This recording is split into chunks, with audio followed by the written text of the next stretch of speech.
Hello, everybody. Brandon, Durfaxorus, Vulcan, David. Thank you for the notice that I had typed it in wrong, by the way. I meant to hit 2.1, but I must have slipped. Boot Hill, Tia, Tiago, Vulcan. Welcome in, everybody. Good to see all of you. How's it going? Hope you are doing well. How do you change your costume again? Because I thought I changed Y's out of this. Maybe it's because I'm in the story. It won't let me. But either way, let's hop back into it. Today's the day. We're gonna hit it hard. We're gonna hit it fast. We're gonna try to get through this story, or at least enough of it that we only have one more play session of it.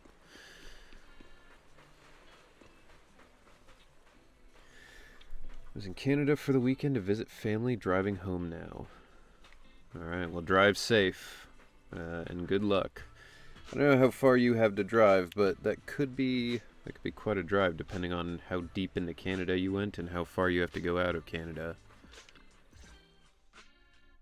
Ha, Yuzuha! Here to pick up materials for Uncle Balrong again? Seems like you've been the one picking things up these days. I went to Canada once when I was younger, and we went to Ripley's Believe It or Not there. And, I feel like most of the Ripley's Believe It or Not places are, kind of more general weird stuff. But then, the one there was pretty much all just about Niagara Falls, because, of course it is.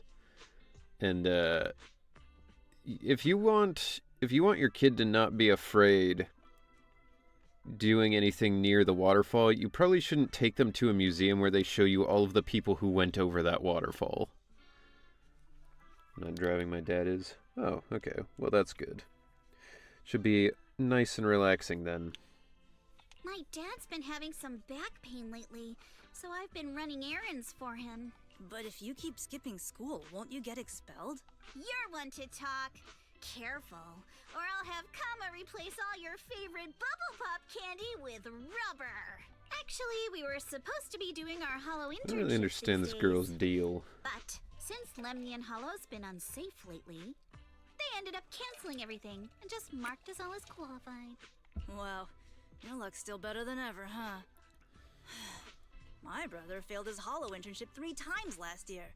For a while, just seeing the Hollow from a distance made him nauseous.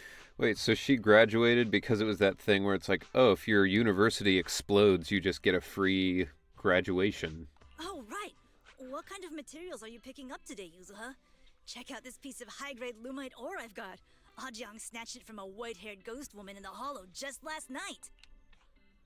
What?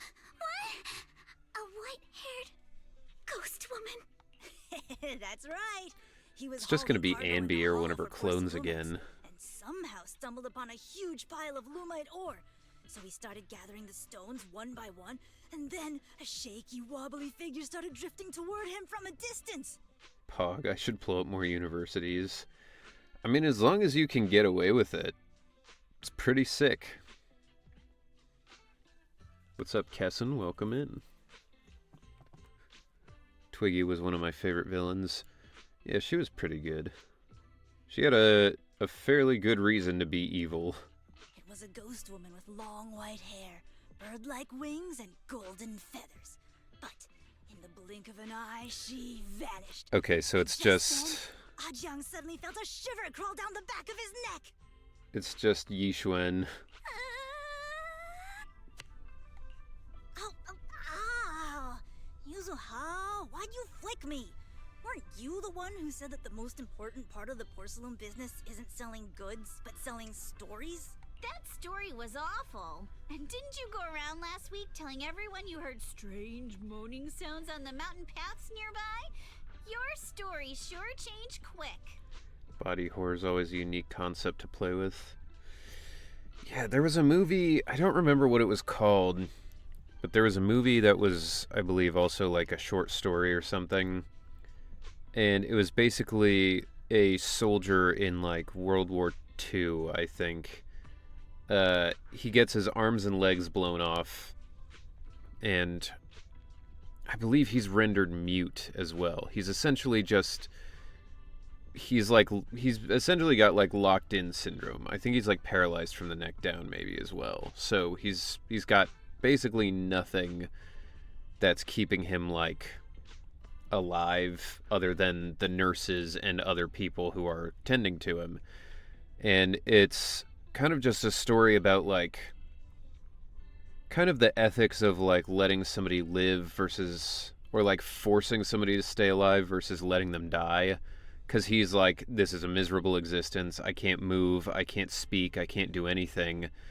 And the higher-ups of the army are coming to him, basically calling him like, oh, you're a hero, and using him to tell the story of like why they need to keep fighting the war, right? They're using him as a symbol. And then, you know, from the flip side of it, his family wants him to stay alive because, like, you know, they love him and they can't bear the thought of losing him.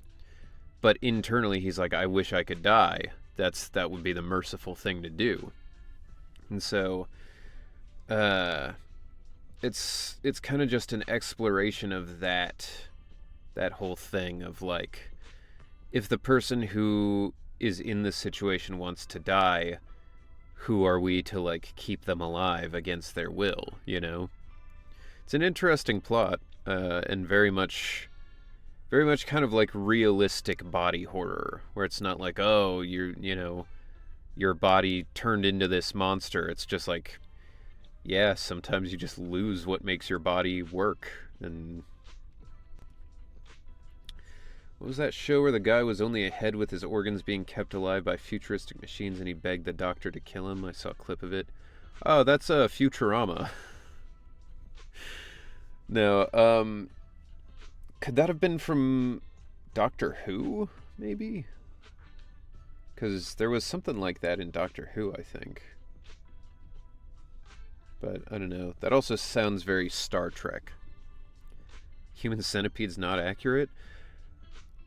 I mean, it might be. I don't know. I'm not sure what all happens in Human Centipede, but theoretically, you can sew people together like that for at least a while.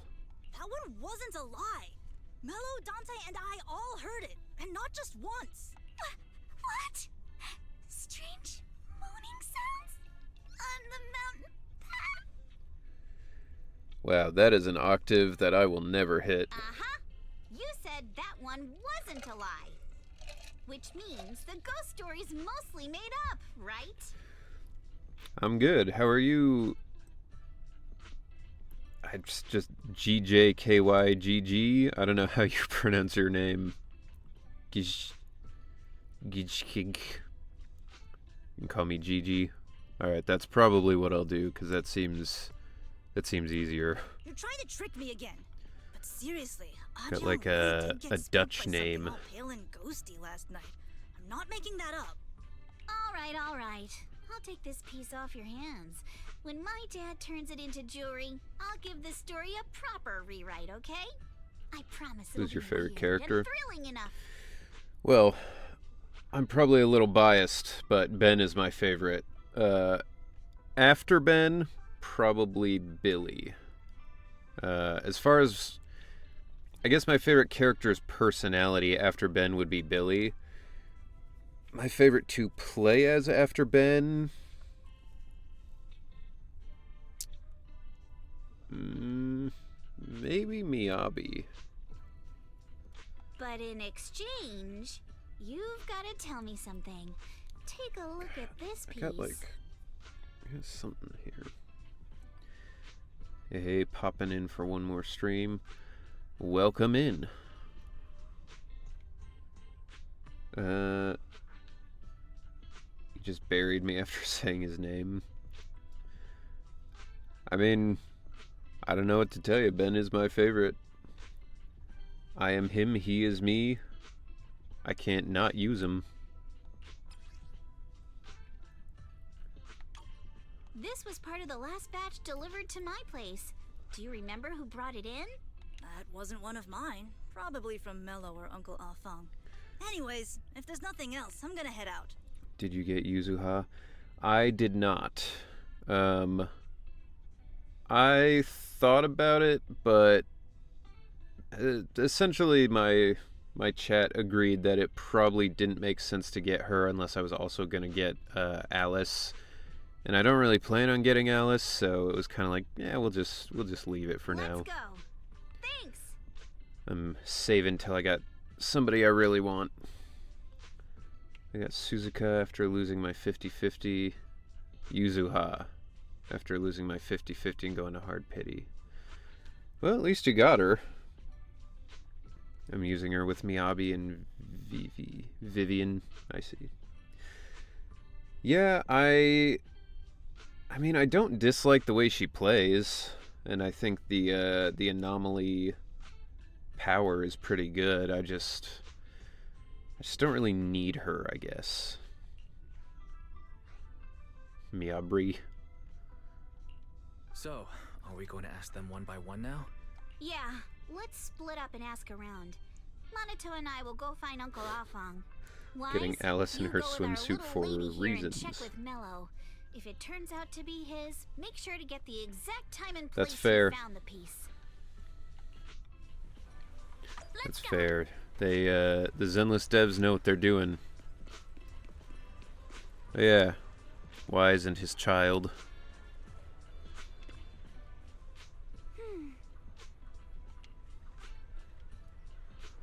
I hear you trade porcelain materials around here. Could you take a look at this photo on my phone? Have you ever seen this piece before? Yeah, I've seen it before. Swimsuit is censored by Twitch. That's kind of wild, considering they'll have people do actual hot tub streams in swimsuits. What server are you on? USA, baby! Of course we believe you. That's why we came all this way. Whoa! Starlit Fox! Thank you so much for the raid. Thanks a lot. Very much appreciated. Everybody go check out Starlit Fox. What were you up to? What were you doing? Honkai Star Rail? Very nice.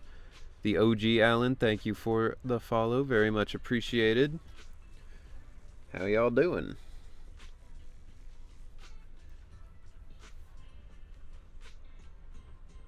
Thanks a lot.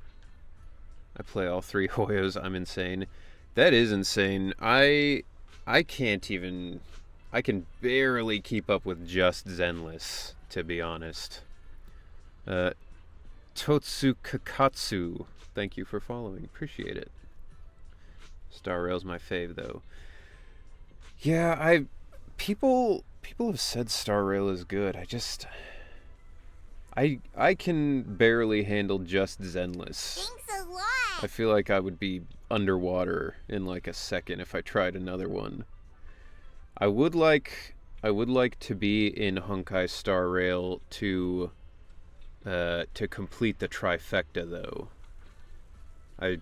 Even just as an NPC, then I'd be able to say I'm in all three. France for raid, thank you for following. Appreciate it. You're in Genshin? I am. Just some NPCs, but I am in Genshin, yes. Probably the only characters you may remember, Kato Yohei, and then in that same storyline area, there was one of those like samurai dudes in the Raiden Shogun quest. I was one of those guys, so I just want to say there was a point when I would only get Ben. Yeah, people have been complaining. They're like, man, Ben's got to leave me alone. And I'm like, look, it's not my fault they've put him on every other banner since the game started. Like, it's crazy. I don't understand it. going for Seth at the time, and I got M17 Ben. Yeah, I mean, that's the thing that's crazy. I'm like, the devs of this game must really just have like a soft spot for Ben or something, because like, why has he been on literally like every other banner? It's wild, you know? When I first started streaming and playing the game, I pulled specifically to try to get Ben. I got him on my first pull, and then I think I had him fully like M6'd by like the next banner. And I wasn't even like trying to pull extras. It's crazy. They're a cuddly bear, they are indeed. But see, like, that's a good example. Has Seth even been on another banner since his very first one? I kind of feel like he hasn't. I don't remember though. To be honest, I have not kept up. I've not kept an eye out for Seth in particular. Does anybody use Seth anymore? Seth was on the last banner. Okay. But yeah, I do recommend Star Rail. It's very casual and easy to keep up with besides story, but even then it's like 6 hours every 6 weeks. Fair enough. Yeah, I mean, Zenless is my first gacha, so I'm just not really used to the gacha grind as much. But I'm also kind of using it as a way, like, I'm like, I don't want to start playing Genshin or Star Rail until I'm in it as like a playable character, and then I'll maybe pick it up and stream it, and just like have to stream that for like a year and a half straight.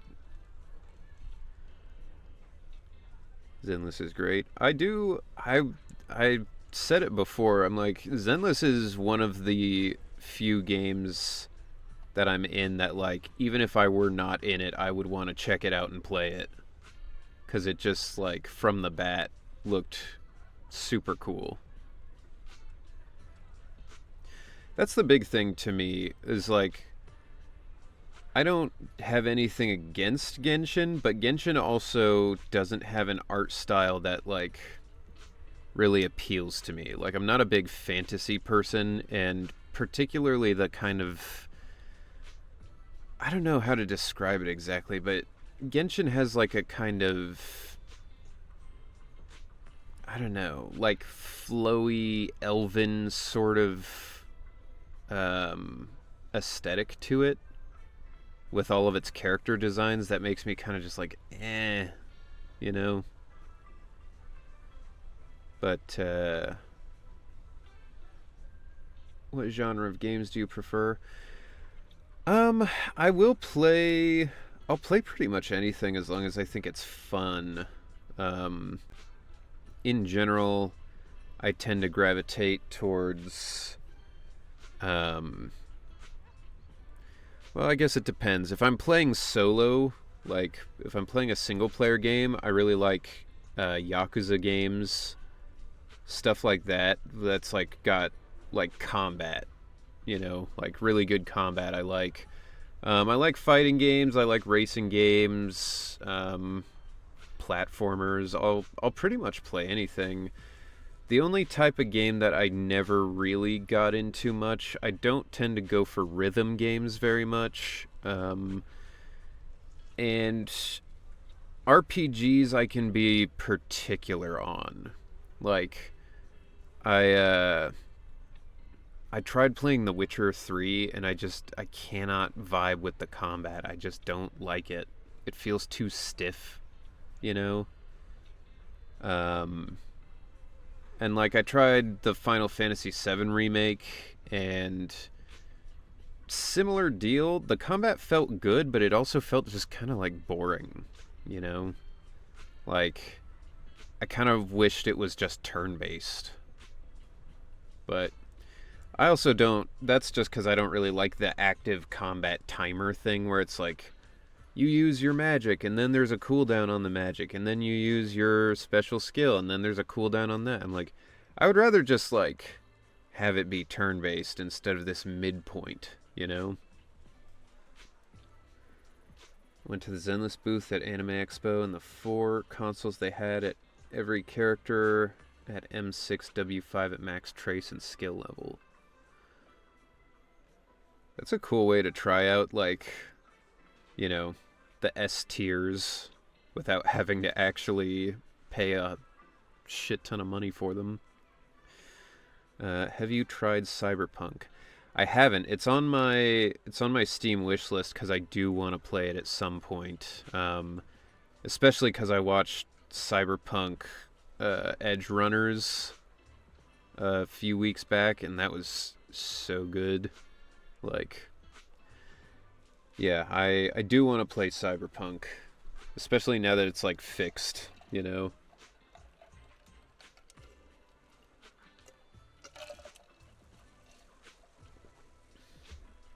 Oh, I didn't even mention, probably my consistently favorite type of game is Souls-like. Like, I love Elden Ring, I love Dark Souls, I love all that stuff, both solo and co-op. Those are fantastic. Alright. Why is this child selling us parts for stuff?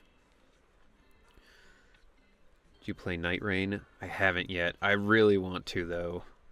That was one of the few that I'm like, man, I really want to buy it. I don't typically buy games full price, but I was like, man, this looks fun.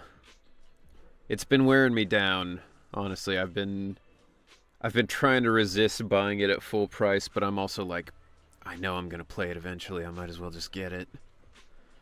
It's calling to me like the Green Goblin mask. I was supposed to get Emmy Lowe's autograph, but I exchanged the ticket for Bill Butts' autograph. Ticket? They go on in like a ticket system at Anime Expo? That's interesting.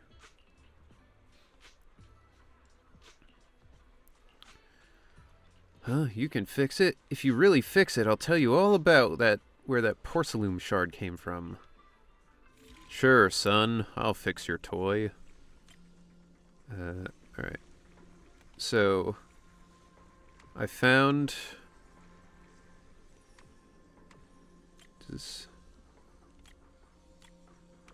Wait a second. What?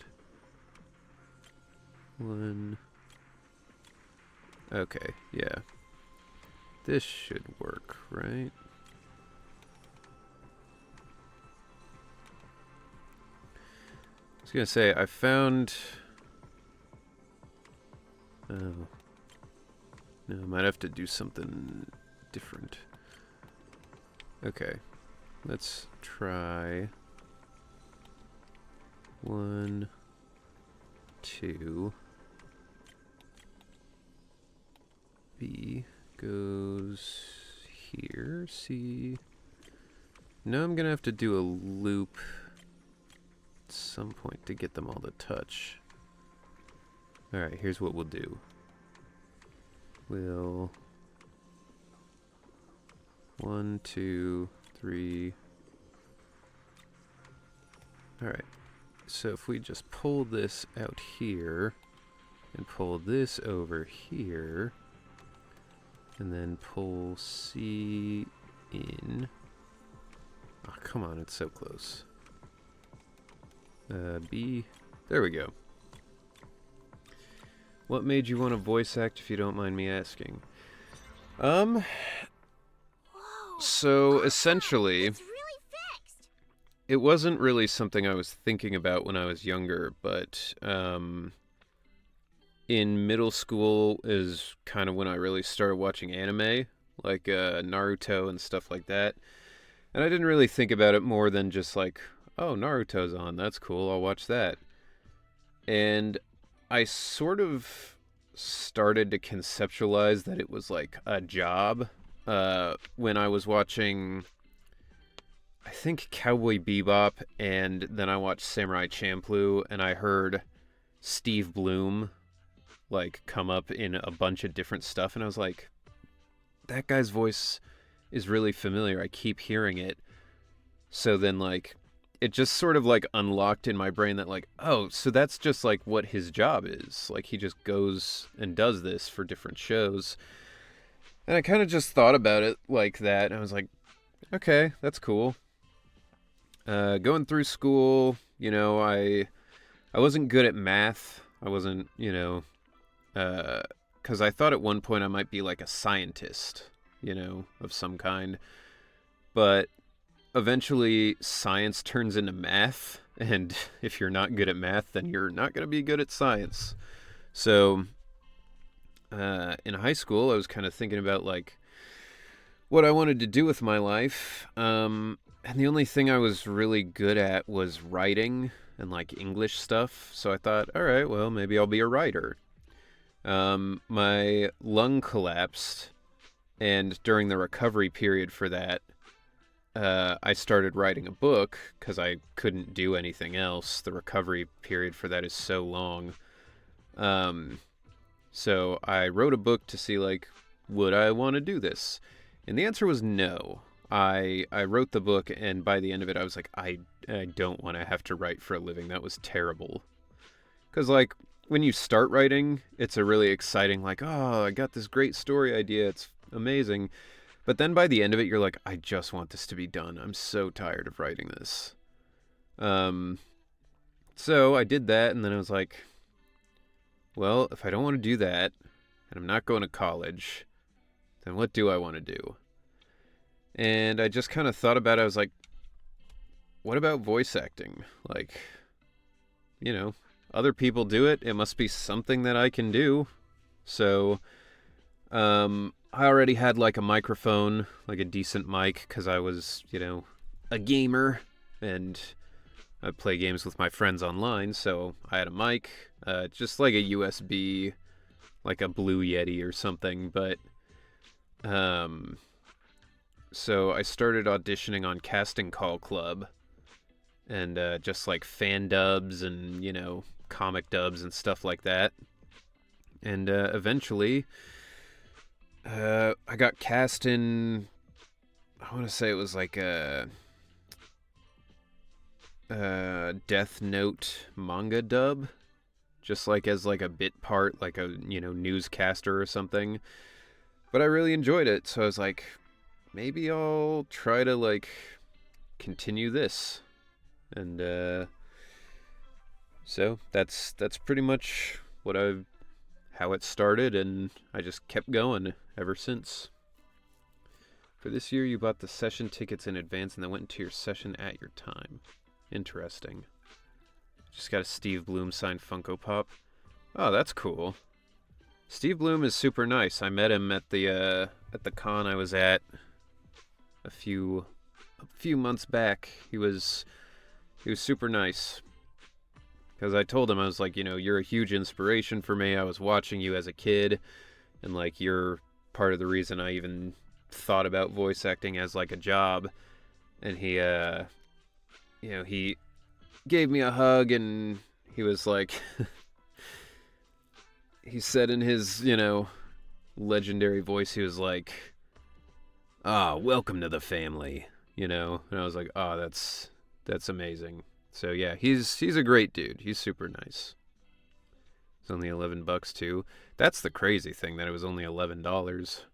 I feel like if you found a Steve Bloom signed Funko on eBay, it'd be like $200. Breakfast time for Vulcan? Alright, enjoy the breakfast, Vulcan. I primarily knew him from Wolverine and the X-Men. Yeah, I mean, that's the thing with a guy like Steve Bloom. You can ask somebody like, what do you know him from? And you get a different answer every time. Hello, little one. Can you tell us where this porcelain shard came from? No. Huh? It's important to keep your word, little one. You understand that, right? Wise, discipline your child. But my mom said Porcelumex doesn't allow outsiders around here these days. So if I see any suspicious strangers, I'm not supposed to talk to them. And I never seen you before. We're literally trying to lure this child, like, no, we're not strangers. You know our names. Like, bro, this is a little sus. We're not actually strangers. We're friends of Mystic Wares, the folks who often come here to collect materials. That's right. Miss Yuzuha came here with us today. You know, the daughter of Mr. Ukinami Balrog, Mystic Wares' owner. And you say you're not suspicious. Uncle Balrog's last name is Lee, not Ukinami. Damn. You didn't even know that Yuzuha was adopted. How am I supposed to believe anything you say? Well, Alice, you blew it. Now we're not gonna get shit. So Yuzuha was adopted. No wonder her name is so different from Uncle Balrog's. I thought it had something to do with her mother's side. There are people who only know Maylee Flanagan from Lab Rats. That's Naruto's voice actress, right? You can trust them, Mello. They really did come here with me. Yeah, okay. That's a wild one. That'd be like that's like if you were like, oh, Sean Schemmel? Yeah, that guy from like anything other than Dragon Ball Z? You'd be like, wait, you don't know him from like The Biggest Show? Yuzuha! You know where this dark piece of porcelain came from, don't you? Yeah, I do. Dante found it. He thought this piece of porcelain must be valuable, and I said it wasn't. That's how we got into a fight. He broke my toy, and I smashed his I den. primarily know him from Dragon Ball. Yeah, I mean that's what pretty much everybody knows him from. But at the same time, I only know Maylee Flanagan from, you know, Naruto. Would just be it's just wild. Sean Schemmel from Yu-Gi-Oh! GX? Yeah, exactly. Be like, bro, what? Is there something wrong with this piece of porcelain, Yuzuha? Dante didn't get himself into trouble, did he?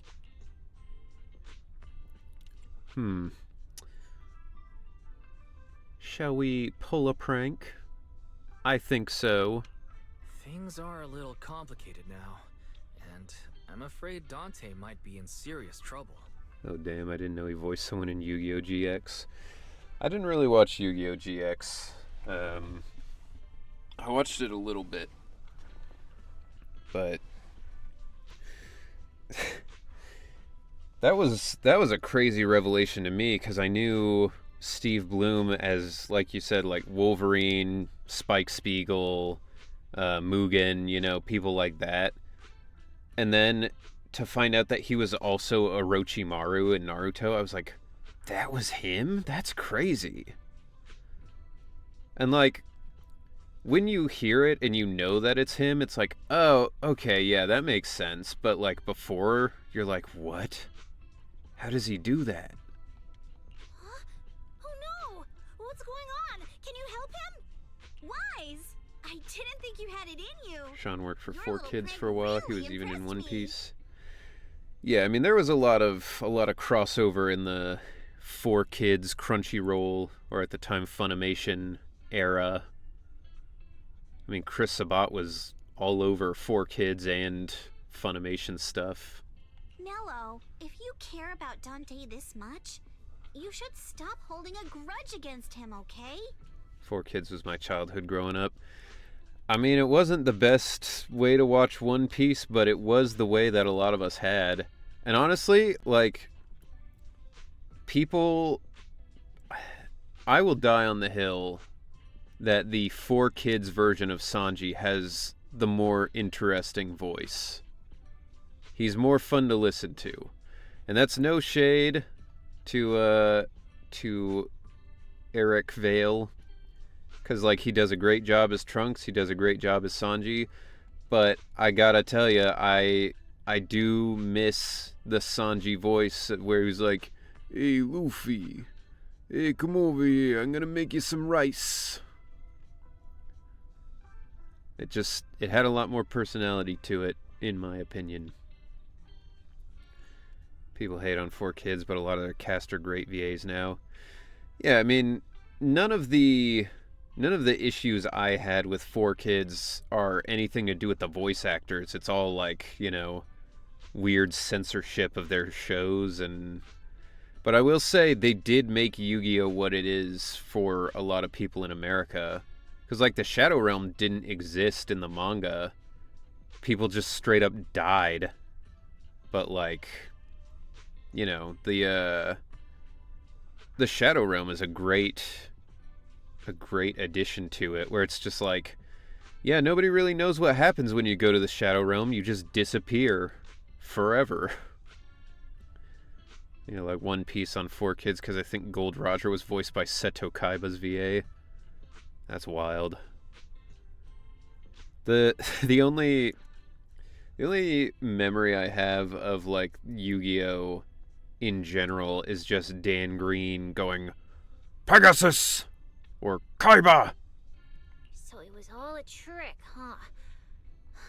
But I get it. I'll make up with him. Gotta run. Now that we've got some more info, let's hurry and find Dante. Ukinami Balrog. I was dying trying not to laugh earlier. What a ridiculous name.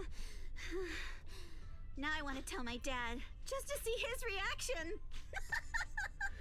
I was gonna say, I know Zenless kind of plays fast and loose with the rules of different names, but I was like, Ukinami Balrog is fucked up. I always have a soft spot for the 4Kids TV voice actors. Yeah, I mean, like, you know, it's humble beginnings, but you shouldn't forget where people came from. Also met the director of the 4Kids Pokemon dub, the man who made Brock's Jelly Donut. I mean, that one I will say confused the shit out of me as a kid, because I didn't know what onigiri was, and, you know, I'd never seen, like, anything that looked like that. So when Brock was like, you know, I have this jelly donut, I was like, bro, what the fuck kind of jelly donut is that? It's like, honestly though, it looked delicious to me. I was like, yo, that's a weird looking jelly donut, but like, I kind of want to try it. I don't think a lot of us did when we were kids. Yeah, I mean, that blew my mind when I got older and figured it out. I was like, wait a minute, that's not a donut. What the fuck? Said he's sorry it exists, but not sorry it happened. I mean, it's legendary, to be honest. Miss Ukinami, I'm truly sorry. We didn't mean to pry into your personal matters. It's all right. Being adopted is just a fact of life. Besides, for someone like me who had nowhere to go, being taken in by someone as nice as my dad, I'd say I'm pretty lucky, don't you think? What I don't get is, couldn't a family as prestigious as the Timefields send someone else to Waifei Peninsula? Why did it have to be you? God damn, Yuzuha. Could be like a little nicer. Couldn't they have sent somebody better? Why did it have to be you? Because there aren't many left of us in the family. My father passed away in an accident years ago, so now it's just me and my grandfather. And he's currently ill. Do you think the rest of her family are also rabbit Thyrans, or do you think that's like just her? Be real, I had to look up the jelly donut thing. Yeah, I mean, Pokemon was full of stuff like that. Brock in particular, the drying pan. I never thought about her wording there. Yeah, it's like just enough shade. Love to see for more of them. Well, the reason I ask is like, rabbits notoriously have fuck tons of children. So theoretically, if they're running low on family, she could probably make plenty more. But that goes back to that biology question of like how much of the Thyran is actually like animal based and how much of it is just like regular human. Like if you're a rabbit Thyran, well, I guess that's the interesting thing, because she's a rabbit Thyran, and also Asha, the arcade girl, is a rabbit Thyran, but Asha looks a lot more rabbity than she does. Would Asha have, like, a litter of, like, 8 children? And would Alice just have, like, one baby like a normal person? Or is it, like, a toss-up? Because if it's a toss-up, that's kind of a lot to ask. Like, if I were in a relationship and she was like, I think I want to have kids, and I was like, okay, how many do you want to have? She was like, I don't know. It's going to be anywhere from 1 to 9. I'd be like, phew, yeah, that's a lot. I don't know, man. Still have Zhao. There's another rabbit Thyran in the 2.0 that looks even more rabbit-like. Zhao's the one I'm looking forward to, but Zhao's also a child. Oh lol, you're just small. I have not seen Zhao. I don't know anything about a Zhao. But it's interesting. These are the questions I want to know the most. Like, I want to learn more about Ben's backstory, but I also want to learn way more just about biology in the Zenless world, because it's fascinating to me. If I were going to be a scientist, I probably would have been a biologist, because that's something I always find really interesting. And I love going to zoos. Animals are super cool. Hope they're all the same Thyran. Imagine having to explain to your rabbit Thyran husband why your baby looks like the horse Thyran mailman. I mean, that's the thing that startles me about, is like, what if you're just a normal human? Like, you're a normal human woman, and you marry a normal human man, but you're both recessive gene carriers for, like, Thyranism or whatever. And, like, so you just end up having a child who's literally just, like, a cat that can talk, like Pulchra, you know? Or, like, like, how startled would you be in the hospital? You give birth to your baby and it's a cat. You'd be like, what the fuck? I'd love to see another bear character related to Ben if they ever do. I do want to know more about his family. He said in one line, he said something about, like, yeah, when we moved here. So I'm like, who is we? Is that, like, your spouse? Or are you talking about your parents? Are your parents normal bears? Were you all normal bears, and then when the hollow stuff happened, you gained, like, sentience? Or sapience, rather? These are the questions that keep me up at night. I see. Seems like things haven't been easy for you either. Looking forward to seeing that if they ever do without breaking NDA. I mean, I can't imagine they're gonna go back to, like, flesh out the A ranks at this point, but I really, it would be so amazing to find out, because I will be questioning these things forever. Pan Yin-Hu and Ben have interacted and have a rather close relationship as bear Thyrans. Hell yeah. We just need one more bear to have the perfect team. Anyway, you don't need to dwell on my background. Constantly apologizing makes you seem unsure of yourself. You're a noble lady, and you've had a great education. So, show some confidence, alright? Yes, I will. Alright then, let's get going. Where's Dante's place? Timefield is such a weird last name. It's up there. Especially Very because it's close. spelled like the herb. Miss Isolde, do you think this Denny gun can be fixed? Of course. I used to be in the military and have repaired guns much more complicated than this. The trigger link is misaligned, that's all. I'll just take it apart and realign it for you. All right, that should do it. Hand me a Denny, Dante.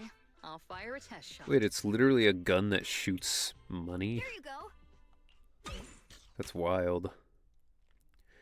Isolde fires a plastic Denny from the toy gun, which strikes the wall near where you're hiding. Well, it seems our 4 friends over there sure know how to stay quiet. Perhaps I'll have to say, the next shot will be a live round. Jesus, lady. Just coming to say hi. Don't shoot, Miss Isolde. We surrender.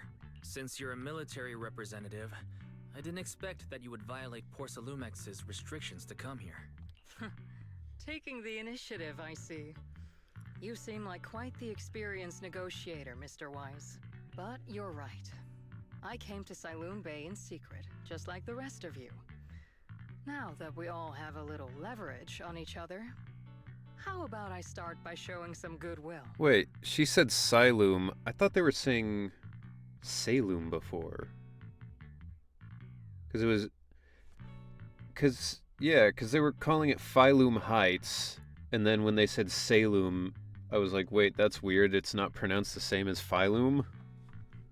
I don't know about that. I actually came here to visit Dante's family. His uncle used to be my comrade in the military. Miss Isolde isn't a bad person, Yuzuha. Don't worry. She's come to visit us every year for as long as I can remember. Sometimes they pronounce words differently. Yeah, I mean, it doesn't really bother me when things like that come up, because in real life, that's how things are. Even if you're just in a slightly, like, different part of the country than somebody else, you can say things differently. So, it doesn't bother me, but I do notice it. I'm trained to hear it. I didn't expect you to be a regular visitor here. You had us fooled. When we met you and the elevator technician earlier, we thought it was your first time visiting Waifei Peninsula. I was sent to show the military's goodwill, so it's best not to cause any unnecessary trouble. I'll be here waiting for Dante's mother to get off work. Feel free to take care of whatever you need nearby. Tough and though don't rhyme. Yeah. What's going on? Why is there a crowd Classic in front of our English. house? Yuzuha? Monato? Oh, Miss Isolde. You're here too? It's been a while, Aitana. Yeah, it's already been another year. I can't believe you still made it to Siloon Bay given how strict Porcelumix has become lately. Why haven't you invited everyone inside, Dante? Dude, I kind of want to just let this play out so I can hear the guy on the bass going nuts.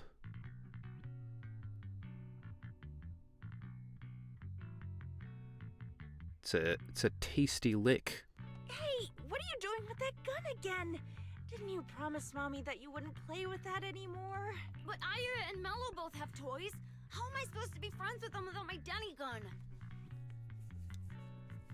See, you survived. I did.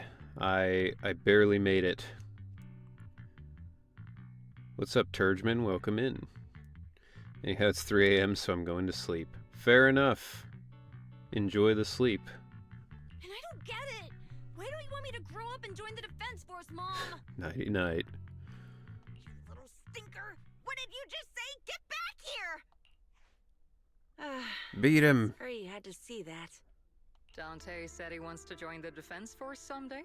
Yeah, he's always asking me to tell him stories about his uncle. To him, his dad is nothing special. It's his uncle who's the real hero. Even though he had never met him. Do we know who the voice actress is for Isolde? How have you all been lately? Well, we're getting by. His father and I both work, and now Dante's old enough to gather porcelain scraps with the other kids. Nope. Make a bit of money, too. It's a shame. She's got an interesting voice. Here, take this. Use it to help with the household expenses. No, but many are curious, I think. That doesn't surprise me. She's got a very, very unique kind of sound to her voice. Is this your money? Or compensation from the Defense Force? Compensation from the Defense Force. That's a lie. If the Defense Force were going to give us compensation, they would have done it ages ago. This isn't the respect my brother deserves. You can keep the money. I like that she became like an anime villain. All of a sudden, she was like, is this money from you or the Defense Force? And she was like, the Defense Force. And she's like, ho ho, I've caught you in my trap. I know Ian Sinclair voices an NPC in Honkai Star Rail. I did not know that. Interesting. What's your top favorite anime? Oh, that's a tough one.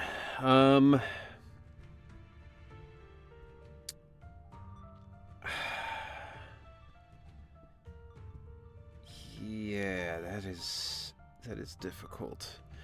Okay, so I guess to start with as a question, does JoJo's Bizarre Adventure count as one anime, or are we talking each season would be its own separate thing?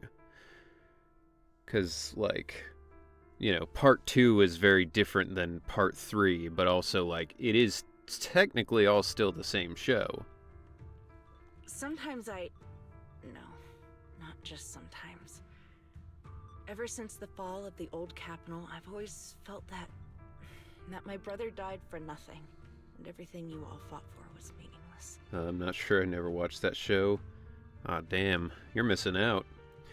Okay, well, if JoJo's Bizarre Adventure counts as one show, do you separate One Piece by the arcs?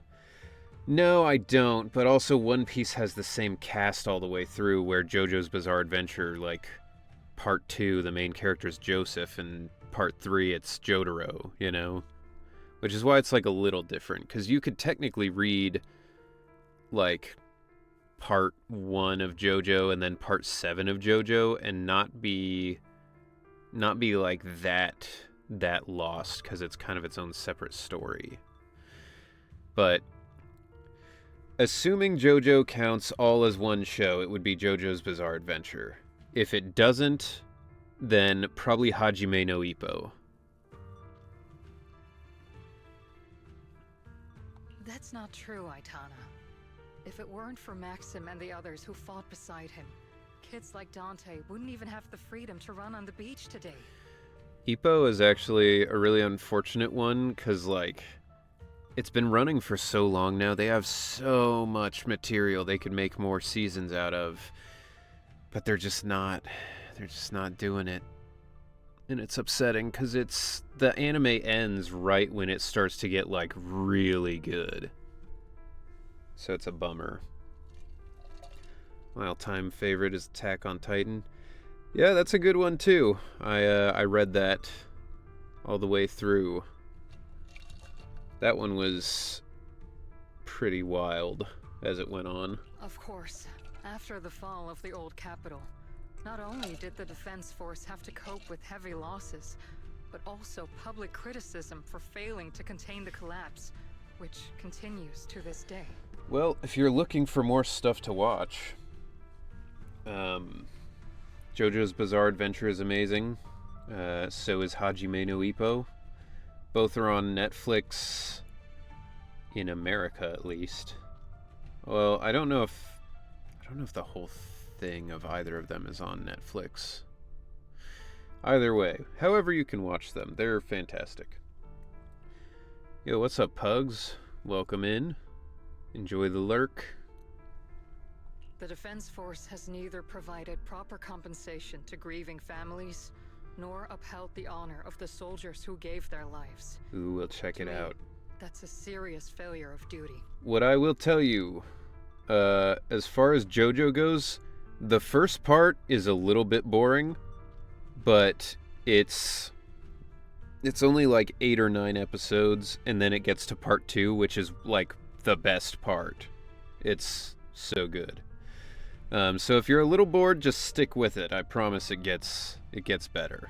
And as far as Ippo goes, it's like Hajime no Ippo is the show, and then after that, because that was running in like the 90s, and then there was a movie in between, and then they did another season, and then the newer seasons have like subtitles, so it's like Hajime no Ippo Champions Road, or like Hajime no Ippo, you know, Victory's Lightning, or, you know, just stuff like that.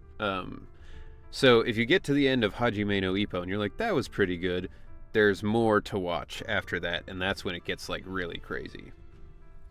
Have you seen the JoJo ending of Metamorphosis? I have not. I don't know.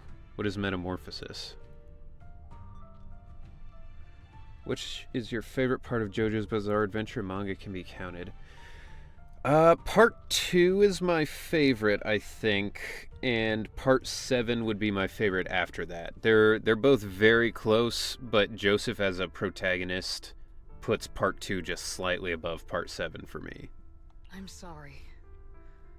You should have been able to live somewhere better. Fingers crossed There's that nothing I can when do. the JoJo's Bizarre Adventure Part 7 dub is coming out, I get a chance to audition for it.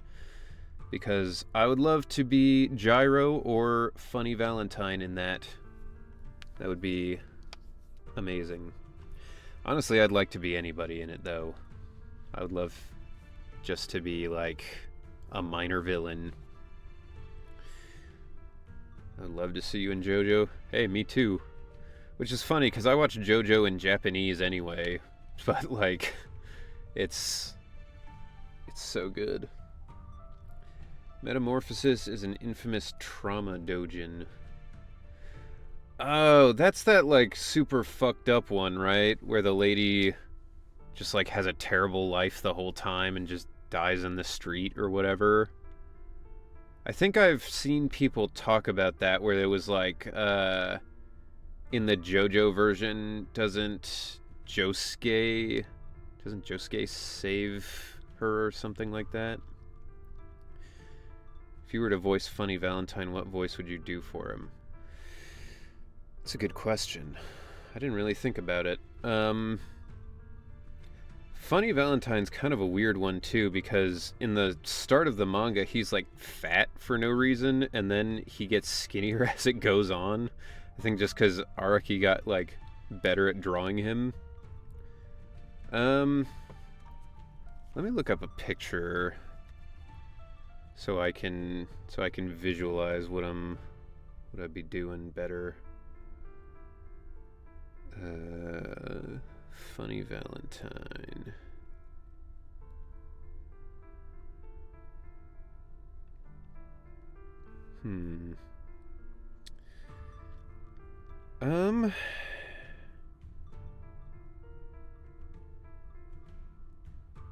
I think there's a couple ways you could go with his villain type. But I think maybe doing something a little deeper, like let me see if I can get a quote of his that'll work.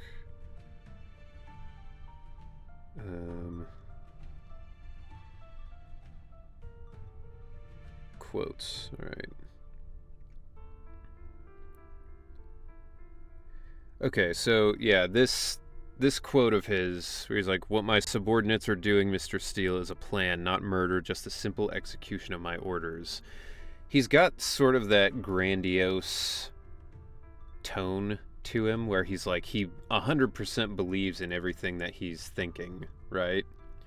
So, for him, could maybe do like a... "What my subordinates are doing, Mr. Steele, is a plan, not murder, just the simple execution of my orders." You know, that sort of thing. But I don't... Is he Southern? Where was he born? He's a descendant of British nobles. He went to Harvard, so I guess that would make him kind of snooty. I don't think we know where he was born, though, do we?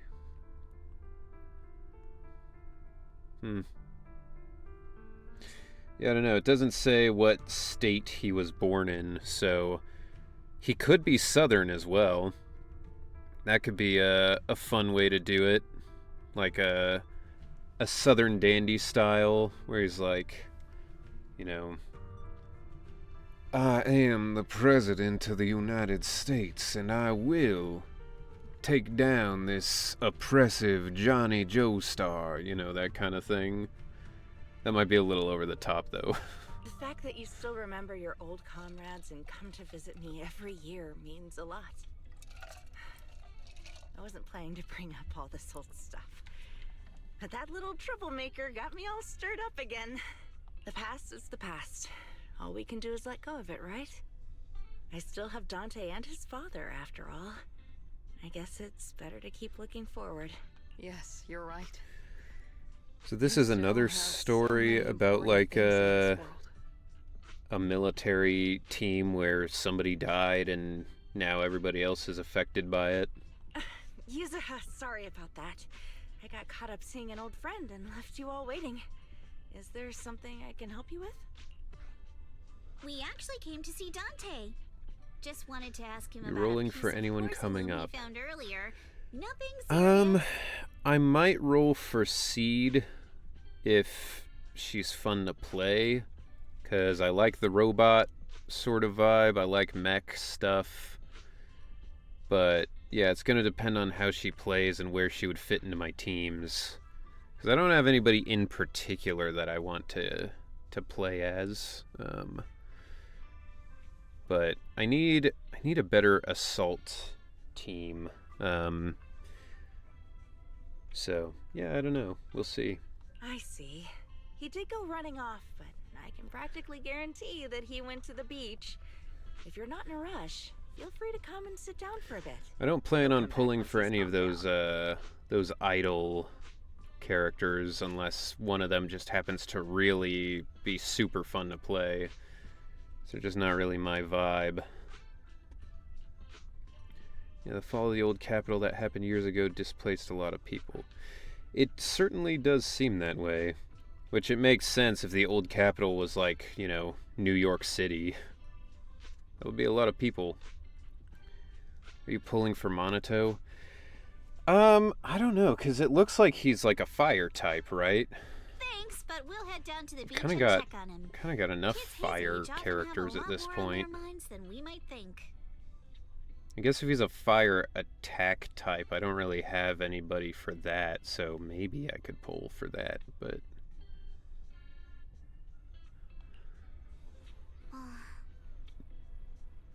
It's not often we get young folks like you visiting, and here we are boring you with all our ancient sob stories. Lady, you look like you are 22. Please don't say that. We rarely get the chance to learn about what happened during the fall of the old capital. I'm ashamed to admit, I always thought the military families received a pension after the fall. Too many soldiers died defending the old capital. The military and government initially promised compensation for all, but in the end, only the frontline troops defending against Hollow Zero received it. Bummer. He might be Rupture. Then maybe I'll pull for Monato.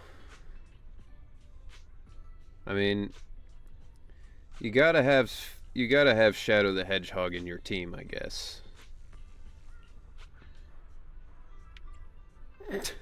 This is the funniest way. You look like you want to say something. Have more questions for me? Go ahead. No, I don't have any questions. Well, you should head to the beach to find Dante first. I'm not sure how I feel after hearing all that. We'll go this way.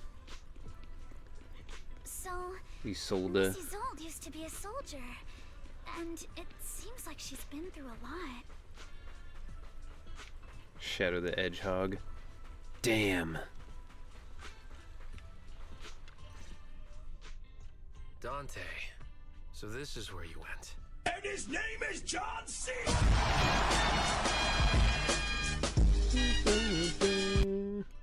Welcome in, Kiram. Fantastic entrance as always. Stephen Fu is in the dub of Pachinko, a live-action dub. Ah, nice. Monato? Yuzuha? What are you doing here?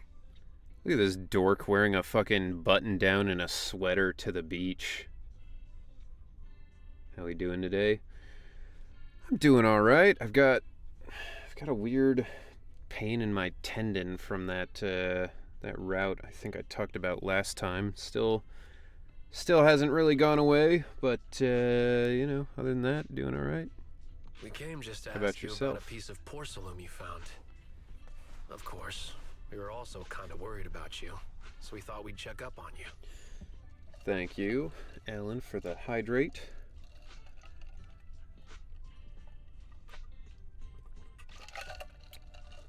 It has been hot out, so it's a good thing to do. If you wanted to cheer him up, Minato, then you shouldn't have mentioned the first part. Maybe it's just an inflammation or your superpower appearing. Dude, I mean, I've been waiting a long time for my superpowers, so it would be great. But yeah, no, it'll be fine. It's just I caught a hold weird and pulled on it with like just my 2 middle fingers, and like these 2 middle fingers are just like directly connected to this tendon. So like pulling on just that, it just strained my tendon. But it'll get better. Watch if Dante takes out a pistol. He secretly has hell demon powers. Fair enough. Damn. It's been hot in Georgia, so I get it. Yeah, I can't imagine. I mean, I'm in Indiana, and it's been either like 100+ degrees every day, or it's been raining torrentially, which just means it's been humid as shit the whole month. It hurts just from hearing. Yeah, it was a very weird injury, because like I grabbed the hold and then slipped, and I was like, damn, almost had it. And then like I got up and I was like, ow, that hurts in a way that it hasn't normally hurt. I could use rain. I don't know.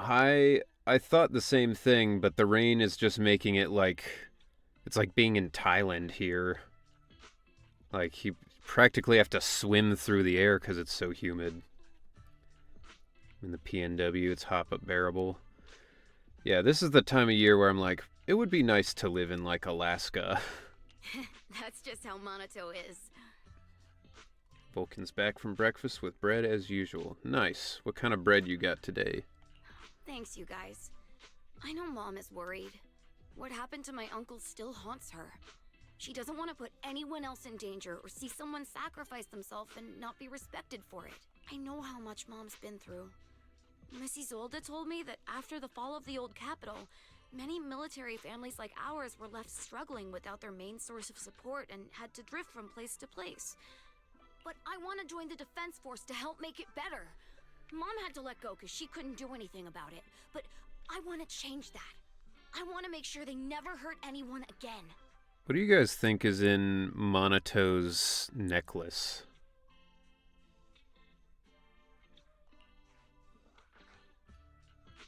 Also, that's something that I feel is very unique about the way like Asian media tends to portray children. Like if my dad or my uncle or whoever died in the war or whatever, and like my mom didn't get the pension for it or what, like I wouldn't be like, I swear I'm gonna grow up and I'm gonna change it, it's gonna be amazing. Like I'd probably just be like, what? Okay. Like I feel like kids in Eastern media are written basically just to be tiny adults, where I feel like in the West we're actually a little bit better about portraying kids like actual kids. Cursed item, Grandma's ashes, the 4th Chaos Emerald. Damn, I mean, that's a lot of stuff in there. Can't see his necklace with all the torso in the way. What about Ash Ketchum? I don't know if I would say he's a good portrayal of a child when his mom was literally like, okay, go explore the world, sweetie. You're 13. Like, that's not typical. I'm pretty impressed, Dante. I didn't realize you'd thought about all this so deeply. It really is a great dream. Mrs. Zolda, what are you doing out here? Are you leaving already? True, Ash's mom was irresponsible. She was just trying to get some from Professor Oak on the side. She was like, this damn kid's around.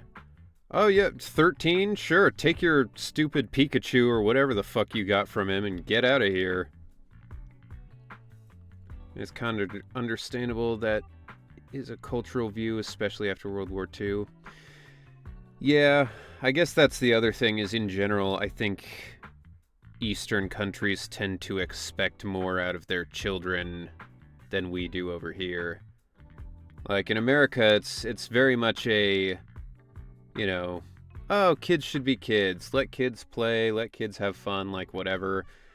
Whereas a lot of people talk about like growing up in Japan or China or wherever. It's like, yeah, you basically are demanded to have like perfect test scores all the way through school forever. Like they demand so much of you.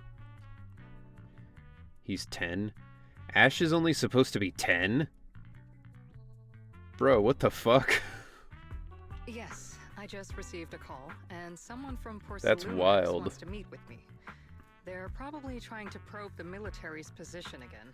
That's even I better crazier. head back quickly. Literally not even in his pre-teens, and his mom is just like, yeah, fucking go be the Pokemon champ or whatever. I don't care. Just get out of my house. I believe, in my view, it's all about that thing about honoring the family and stuff. Yeah, I mean, that could also definitely be part of it. Yeah, 10 forever. I'm surprised in X and Y he's still 10. I mean, he must have been traveling so fast. Like, people meme on Ash for never, like, winning any of his, like, big tournaments or whatever. But this motherfucker would be the craziest Pokemon trainer of all time. He would have traveled through, like, dozens of countries, beat hundreds of trainers, earned every single badge out there, all before he had his next birthday. It's crazy. My headcanon is that Ash went 07 and was replaced by a Ditto. Oh, it makes sense. Except, you know, then he'd have the little smiley face thing instead. Your mom is worried about you. If you aren't really mad at her, then you should head back soon. Ironically, Ash won championship in the last season of Pokemon before a new protagonist came and replaced him. Yeah, I saw that. What's the new guy's name? Isn't it Kai or something? You must get a job right after college in Japan. Yeah, I mean, that was the thing that made a lot of sense to me when somebody was like, you know, why is all anime about, like, middle schoolers being, like, super powered and saving the world? And it's like, well, because that was the last time anybody in Japan working these jobs had, like, a moment of freedom where they weren't just, like, working all the time. And I was like, yeah, that checks out. That sounds super shit. Ash wins the Alola Championship, and then he becomes the champion of the world. How do you become the champion of the world? Forgot, unfortunately, I stopped watching Pokemon after XY because I didn't like the art style. That's fair. I mean, I didn't really watch very much Pokemon. That was another thing like Yu-Gi-Oh! GX, where it was like, it's on TV in the basement at someone else's house, like friends of my parents, and I'm just like, well, I guess I'll watch this, because I don't want to ask them to change the channel. Yeah, I know. By the way, Yuzuha, what was it you wanted to ask about the piece of porcelain? That was a wild way to experience Yu-Gi-Oh! As well. Because, you would be watching it, and it would just suddenly be like, I have to beat this, or else you're gonna cut off my balls and send them to the Shadow Realm. And I'm just like, wait, what? What's happening? He beat Alejandro Saab's not British character. Ah. There's a tournament with all the world trainers and Ash won. I see. I mean, teenagers with power use it to become heroes or villains. Adults use it to go full evil capitalism corpo business. Yeah, but also like, you know, Superman, Batman, like, That's the whole point of fiction, is that, you know, it's not just always like, the adult would choose the boring rational thing. Did you watch Legendary Ben 10 growing up? I did. I watched the original Ben 10, and then I also watched the sequel series that I don't remember the name of, but it was the one that was directly after, where he was like a teenager. Time is a circle that is Dandadan now. Fair enough. I saw Sarah Natochenny at Anime X while waiting for someone else's autograph. That's cool. Alien Force, I believe. Yeah, I think it was Alien Force. The one with those weird white dying aliens. Bro, I don't know what you're talking about. White dying aliens. Do you remember this? Where did you get it from? Alien Force and Ultimate Alien. I think I watched Alien Force. I don't think I watched anything past that. Oh, that? I caught it when I was fishing from a boat 3 days ago. It was near that small reef island about 3 kilometers from shore. Yeah, Sarah Natochenny got her autogyro. What does that mean? Autogyro. Yeah, the whole thing about the first antagonists was that their race were genetically perishing. Interesting. I could not tell you a single thing about Ben 10 other than like a handful of the aliens that he uses. The fact that Gwen learns magic at some point a little bit. The fact that his rival was named Kevin Levinson, which is like, bro, you gotta be shitting me. And his power was essentially the same as Absorbing Man from Marvel. And then, the only villain I really remember was Vilgax. Got it for her Metaphor Refantasio. Autograph, I see. I was out there for a while and saw the shard drifting from the direction Nice. of the hollow. If I'm not mistaken, this looks like a shard of an Obscura. Was it made in Waifei Peninsula? I think I get why you came to Silum Bay now. You don't need to explain further. There are some things I'd prefer not to know. Ben 10 Alien Force is where I came to appreciate Yuri Lowenthal. You actually got the name almost correct. You just missed an H after the T. But he played Peter Parker in Spider-Man as well. Yeah, that's one of the interesting things about Marvel stuff is like they're kind of like, we don't have to use the same cast all the time for everything. But Yuri Lowenthal and Steve Blum have played the same Marvel characters probably the most out of anybody. Thank you for your understanding. He is a great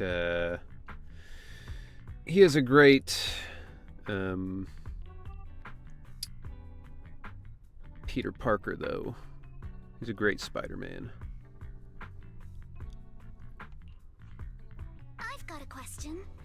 Why would an Obscura shard drift out Yeah, from I the hope to hollow meet in him the first someday. place? I do too. He seems like a cool dude. I'd like to meet him. He's one of those guys who's always going to have a line around the block, though. Same as Steve Blum. I mean, the only reason I got to talk to Steve is because the con that we were at together was just like so weirdly dead that like even Steve Blum, who normally has literally morning to night people at his booth, he just, he had a brief moment at the end where I got to get in and talk to him for a second. Oh, Lemnian Island is actually That'd be connected cool. to several water systems. And there are even underground rivers. This shard probably fell into the water and got swept out with the current. Do we know when JoJo Part 7 is going to release? I don't think they've said anything about that yet, no. I'm kind of hoping it won't be for a while, so I can try to, like, you know, I can try to get into those auditions. Patrick Seitz also played Batman a few times. That's interesting. You were talking about how you couldn't take Piper seriously as an adult. Yeah? What about it? Henry is Funny Valentine. I would love to be Funny Valentine. I would love to be Gyro. I mean, I would even take somebody like Mountain Tim, you know? I just want to be in it. It'd be great. ZZZ will do a 5-star Ben. Dude, I'm hoping. I want a 5-star Ben so bad. I want him to be exactly the same, just in a suit. His suit from the cutscenes earlier in the game with his glasses. And, I don't know, maybe 2 pillars instead of the 1. Use them like nunchucks. Yo, Maddie! Thank you for the follow. Appreciate it. Or it's just like, it's Ben untethered. He doesn't use the pillars at all, just his claws. He just turns into a grappler, and he starts doing, like, you know, German suplex and wrestling moves. But since the hollow That'd be covers rad. such a huge area, it'd be hard to pinpoint exactly where it drifted from. S-rank Ben, the fury of a patient man. The fury of a patient bear.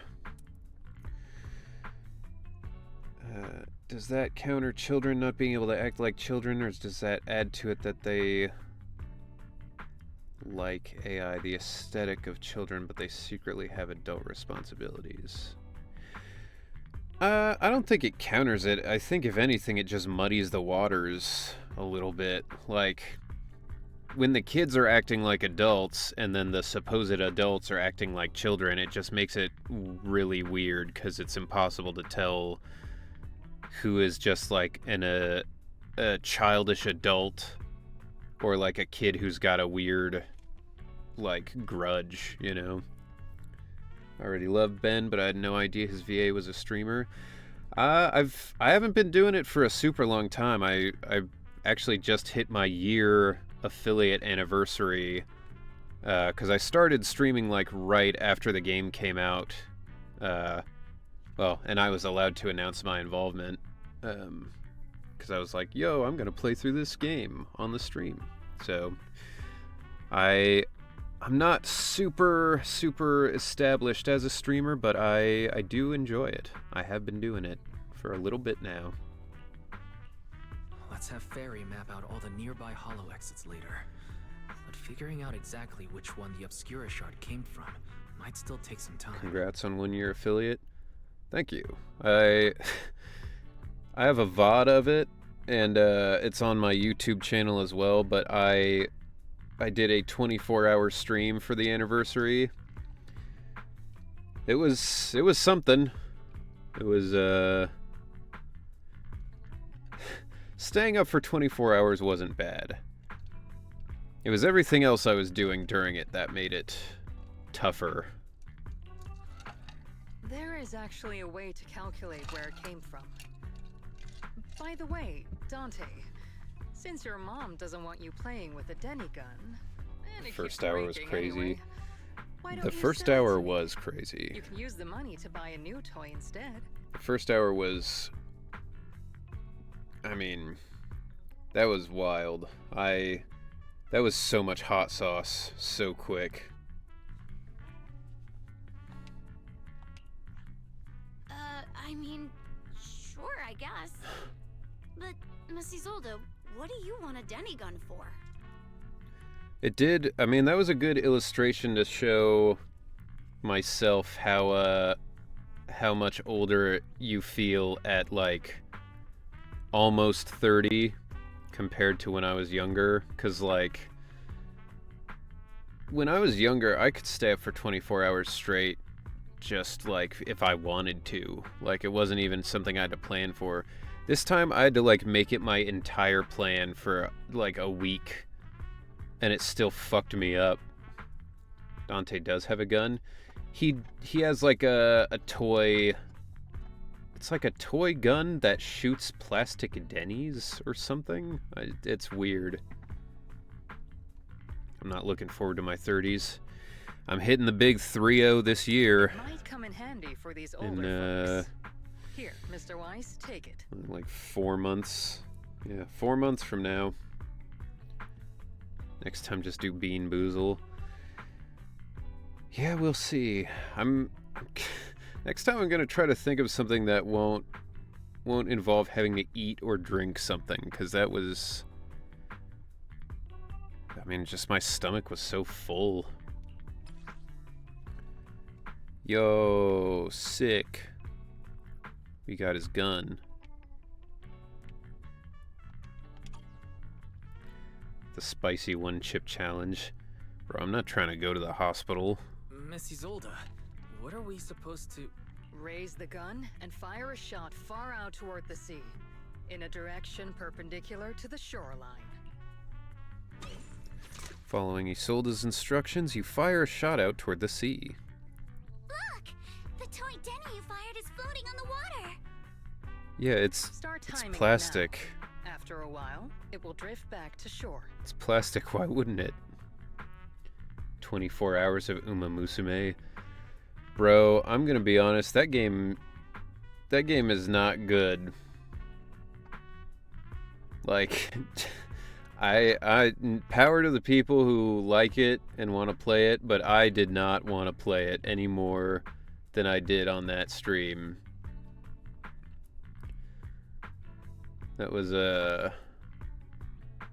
yeah. Oh, what about a pregnancy cramp simulator?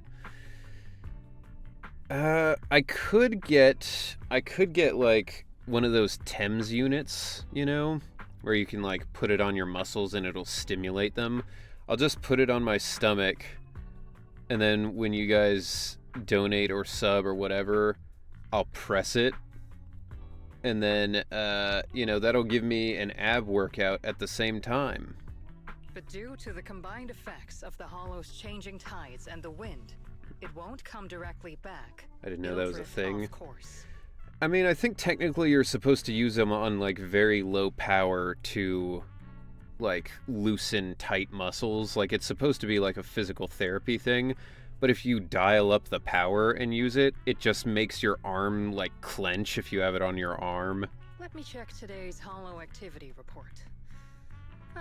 It's almost the same as it was the morning of 3 days ago. One of my friends who used to stream under the name Fat Rabbit J, he was a VTuber, and he had a he's really smart. He's a coder. He would do a bunch of like code projects.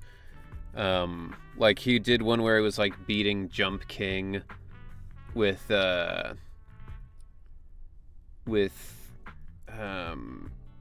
like ground beef and like meat tenderizers.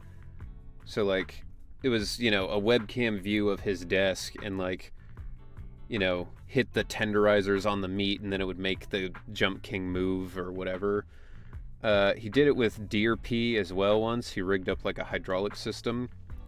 But he was playing Outlast, and he had it rigged up. He made a command in his chat that would link to an Arduino that he programmed to go into the TEMS unit, so that if people used a specific command, it would shock him. And so like, he would be, you know, holding the controller like this with it on his hands. Somebody would hit the command and it would just start like spazzing his hand, you know? So it's really cool. I wanted to get that set up for this stream at some point. But it's a lot of stuff that I don't know how to do. I don't know how to program. I don't know how to get it all set up. And I also don't really have a lot of space in here to do it with. So, unfortunately, I would have to just do it manually. Which would still probably be fun for you guys, but it wouldn't be quite as quite the same. The toy Denny Sounds has about painful, the same well, the density shock-wise. as the Obscura shard. So once we measure where I think it and was when the mostly Denny washes startling. ashore, we can calculate the water's flow and work backwards to find the hollow's exit. Although it was, I think it would be painful in the same way that, like, muscle exercising is painful, where, like, you know, it would make you sore after a while of, like, getting shocked, because it literally is just making your muscles move. There's a lewd VTuber who beat Elden Ring while using a vibrator and streamed it on an adult site. Well, yeah, I'll get banned if I try that here on Twitch, but it's not a bad idea. Wow. I'm not sure if I completely understand, but sounds like we're pretty lucky. I did consider starting to upload my videos and stuff to Pornhub because people have said, like, they actually pay out pretty well compared to most of the other content hosting sites. And, honestly, I feel like for some reason it's easier to get views on there than it is on, like, YouTube in some ways. It's probably thanks to Yuzuha. She's always crazy lucky. Like, if it's raining and she forgot her umbrella, it would always stop by the time school's out. And once, she somehow got an extra bottle of soda every time she bought one from the machine for an entire month. People used to pirate anime like that. Yeah. Yeah, I remember back in the day having to try to find something on an obscure website and, like, you know, before torrents were really a thing, you would just be like, damn, I guess I'm watching, you know, this fight from this anime on, like, xxx.com. You're like, I hope nobody comes in here, because these side ads are definitely not for anime. Maybe that piece of porcelain drifted out of the hollow just because Yuzuha needed it. Damn. What's up, Monato? What's with the, Just add a goon corner to the top right and upload your VOD. It's not a bad idea. Oh, it's nothing. No way! You definitely have something on your mind. Out with it! It's nothing, really. I just suddenly remembered your last name. Miss What? Ukinami's last name? Thanks a lot! Oh, right. It's different from Dad's surname. Yo, Lee. MadCatter87, thank you for the follow. Very much appreciated. Welcome in. He said it'd sound way too weird if I were named Lee Yuzuha. He wouldn't be able to forgive himself for giving a kid such a ridiculous name. So he gave me a name based on my own story instead. I mean, it sounds a little weird, but, like, I feel like that's fine. In a world where somebody can be named Benedict Cumberbatch, I feel like it's really not that bad. Mr. Lee sounds like quite the interesting person. Easiest way is to make a VOD saying something about some mainstream drama. Yeah, I'll go live for 5 minutes to be like, alright gamers, what's up? I'm giving you the latest in Zenless Zone Zero drama. Smash that like button, add me on Pornhub. Let's get into it. By chance, do you play horror games? I do play horror games, but they have to have interesting gameplay, because the thing is, like, horror media has never gotten me, really. Like I don't get scared watching horror movies, I don't get scared playing horror games, so they have to be, like, good games on top of that. Like, I love Resident Evil because they're really fun games, in addition to being, like, you know, horror.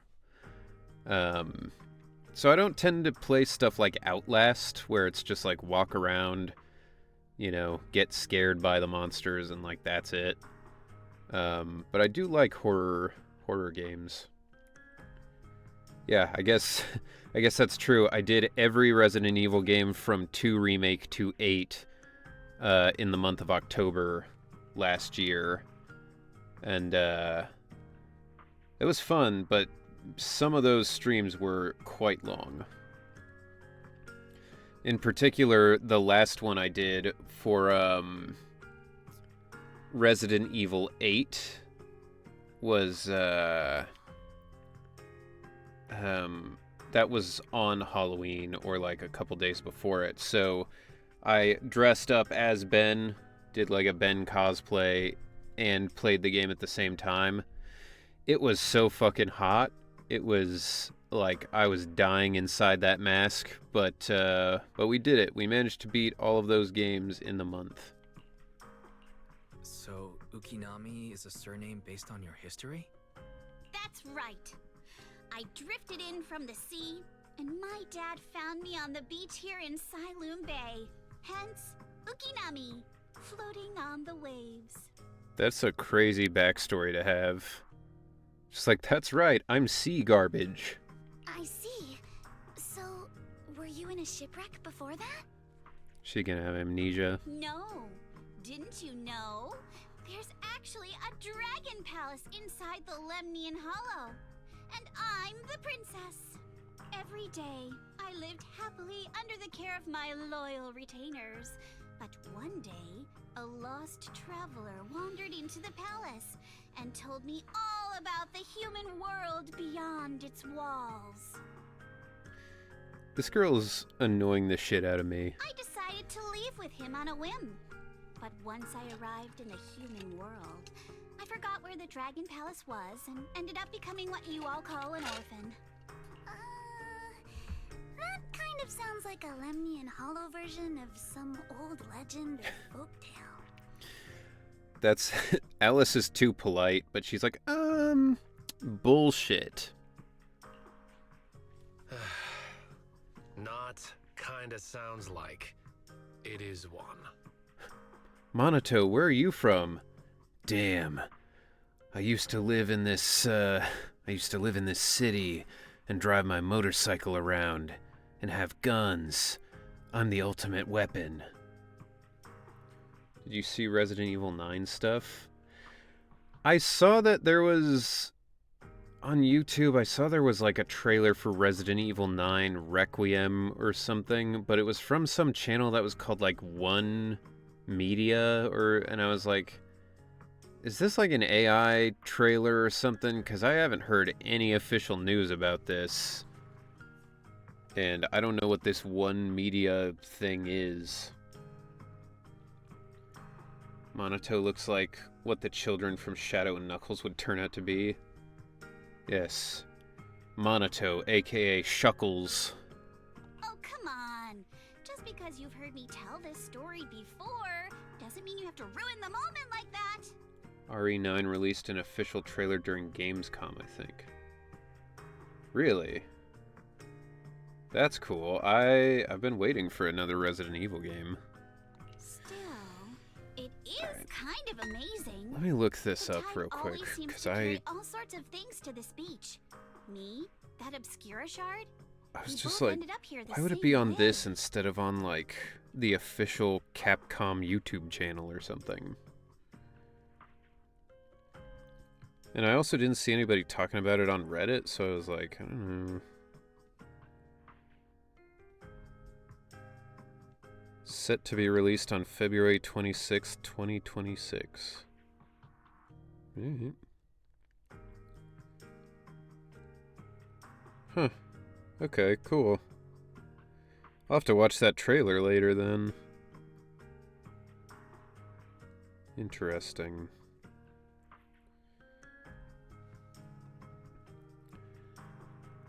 Hello, I hate Verizon.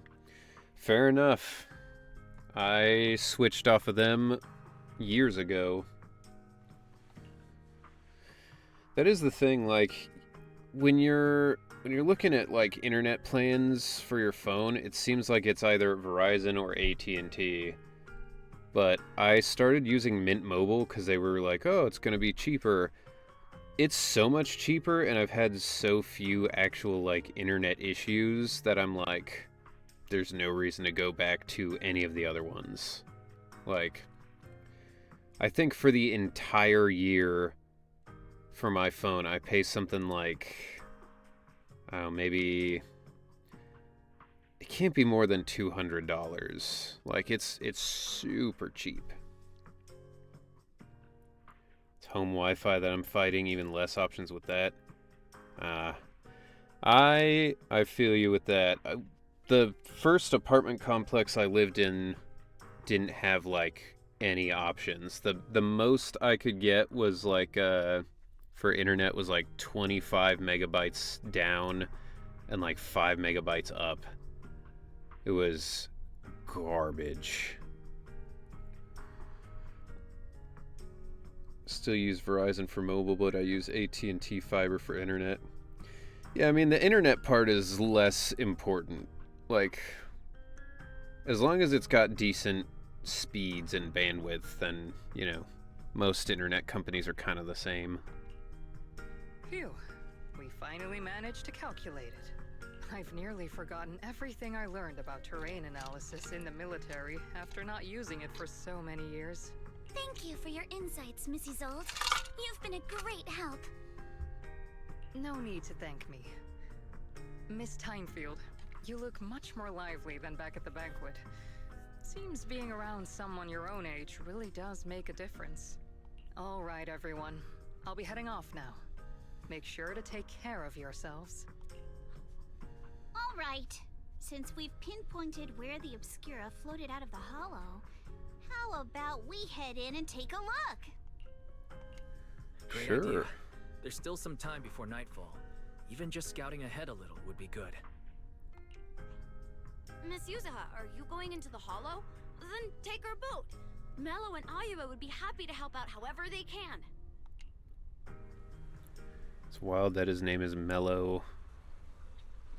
Just makes me think of one of those kid detectives that replaces L in Death Note. Bro, that's not a ship. That is not even a dinghy. Fucking Monoto's not gonna be able to fit in that by himself, let alone the rest of us.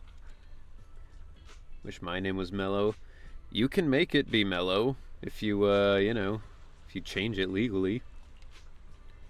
Even a boat, really? Yeah, I mean, it's like a raft, essentially. Inflatable canoe.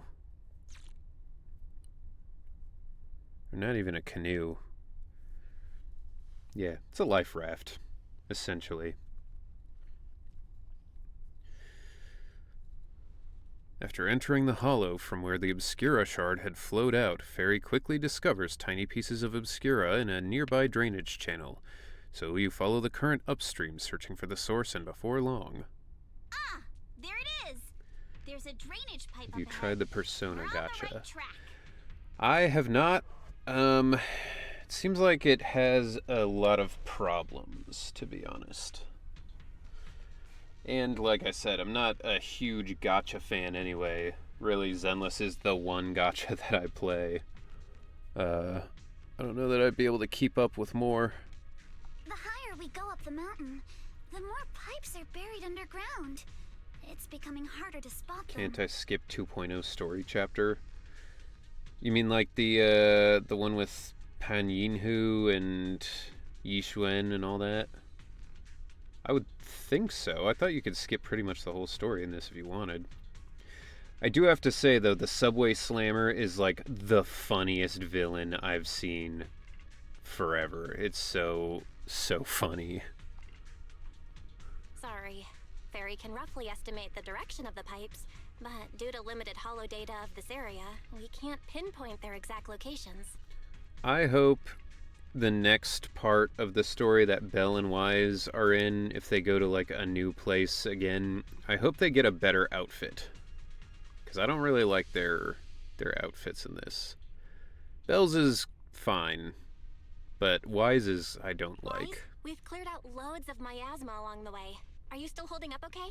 Not sure, because 2.0 introduced a lot of new mechanics. Yeah, that's true. Don't worry, I'm fine. This place is some distance from the industrial port where porcelain is made, and it's really well hidden. According to the records, there used to be a materials lab around here that was shut down years ago. It seems the ether concentration in the area remained stable and within safe limits, at least until the miasma started increasing.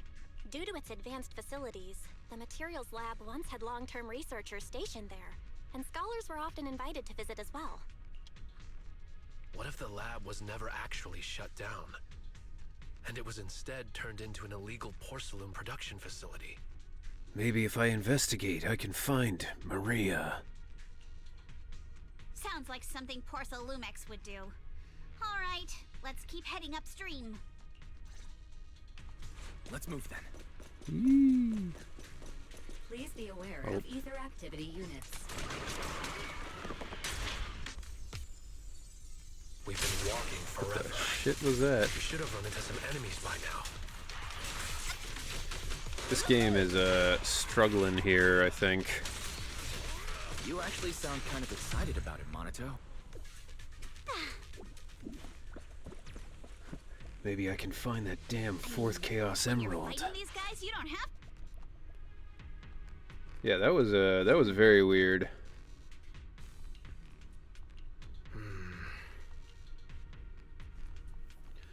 Oh, there's small weir tracks here. Wheel tracks. This concentration, my asthma can't multiply and will disperse to be imperceptible levels after a while. Hey everyone, since we don't have any leads on the water, should we check out where these tire tracks lead? Sure.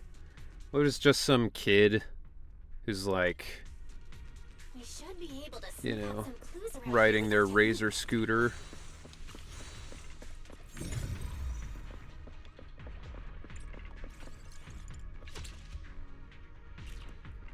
Yay, we're Batman. Batman. Huh. The tracks lead right up to here.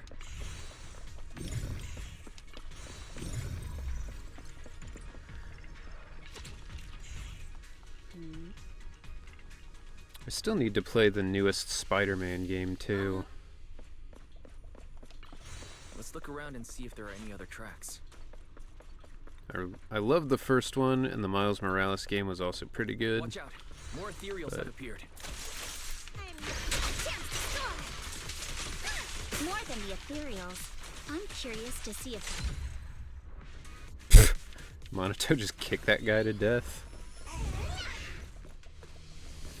Pretty fun. Started the Spider-Man 2 game, but have not finished. I was super hyped for it. Yeah, it's...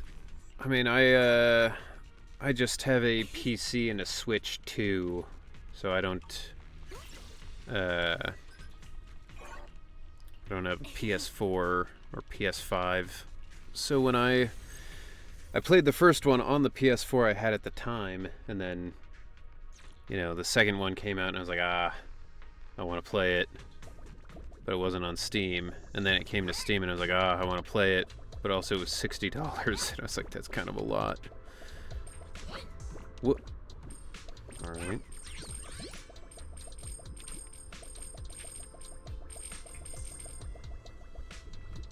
Music in this section's so chill.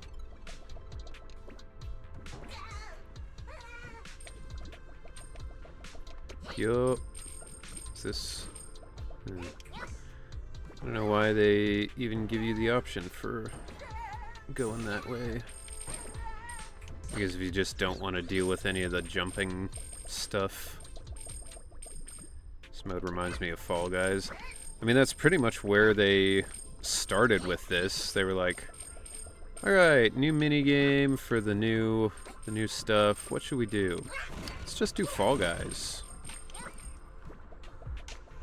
Which wasn't a bad call, I don't think. I feel like, you know, I think it was pretty good. The Fall Guys mode. That's, I don't know. I mean, I know some of you guys in the chat watch Joshua, or, you know, Jshua, as his channel is. But if you don't watch his stuff, you should go check out, he made a video of it, but he did a Fall Guys Bang Boo tournament that I was a part of. It was him and me and like a bunch of other, you know, VTubers, content creators, people like that. We all did this big tournament, and it was super fun. It's open. Let's go. He has a video up of the first one, We're definitely I don't heading in know the if right he's direction. ever planning on making the video of the second one. It's been a while now, but I have the recording of the second one. And there are more monsters too. Joshua Waters. I don't know who that is. I will just grab the I'll grab the link to his YouTube so you guys can know exactly who I'm talking about.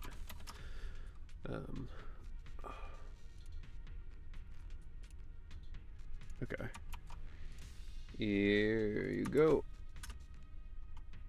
There's his YouTube, and his Twitch and all that stuff is the same thing. Hope they bring Bang Guys back. Fall Boo Guys. Yeah, that was the that was what we ended up calling it in the tournament. It was the Bang Guys tournament. My disdain for VTubers is mostly sustained by their fans. That's only because I was in the rabbit hole for a while. Yeah, I mean, it's the same with any fandom. Like, the worst part of any media is the fans. Like, because there's always people who never know, like, when to stop and when to pull back. Wipe them out ASAP and see what clues we can dig up around here.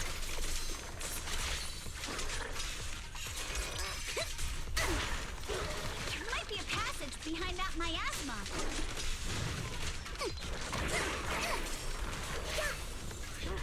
Time for a surprise! Kill. I mean, watching Monato fight, he looks like he'll be pretty fun.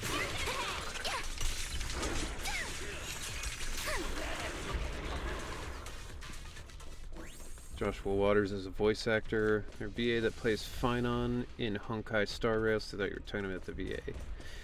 No, I have not met him. I do not know him.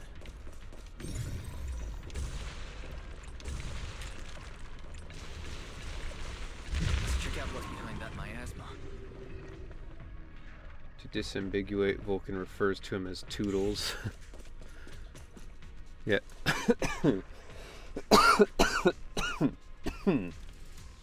Ugh. One of the few VAs whose Twitch channel doesn't have anything to do with their name.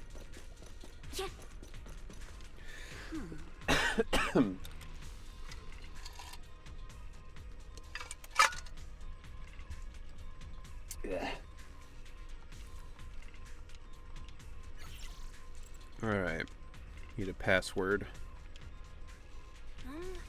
Man, Fairy, you've gotten a lot more useless as the story's gone on.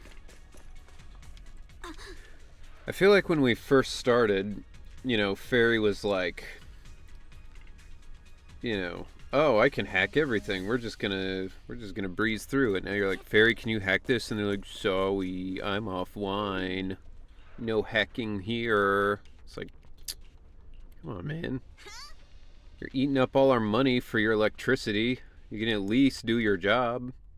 Is this really as far as we can Komano, go? definitely going to be more This fun than my can't be asthma. right. It's not like Hello, we chat. have such bad luck. What's up, Turby? Welcome in. Same goes for Eos. Yeah, I mean, Eos is a total waste, because it was just like, oh, now we can go in ourselves. And I'm like, wouldn't it still be better to send in Eos? Because if he dies, it's like, oh, that sucks, our Bang Boo died. But it's not just like, yeah, Wise is actually fucking dead. Yeah, Fairy seems to be a casualty of losing TV mode. Yeah, I would say so. Don't worry, everyone. We may not have cracked the elevator's passcode, but Fairy and I checked the terrain nearby.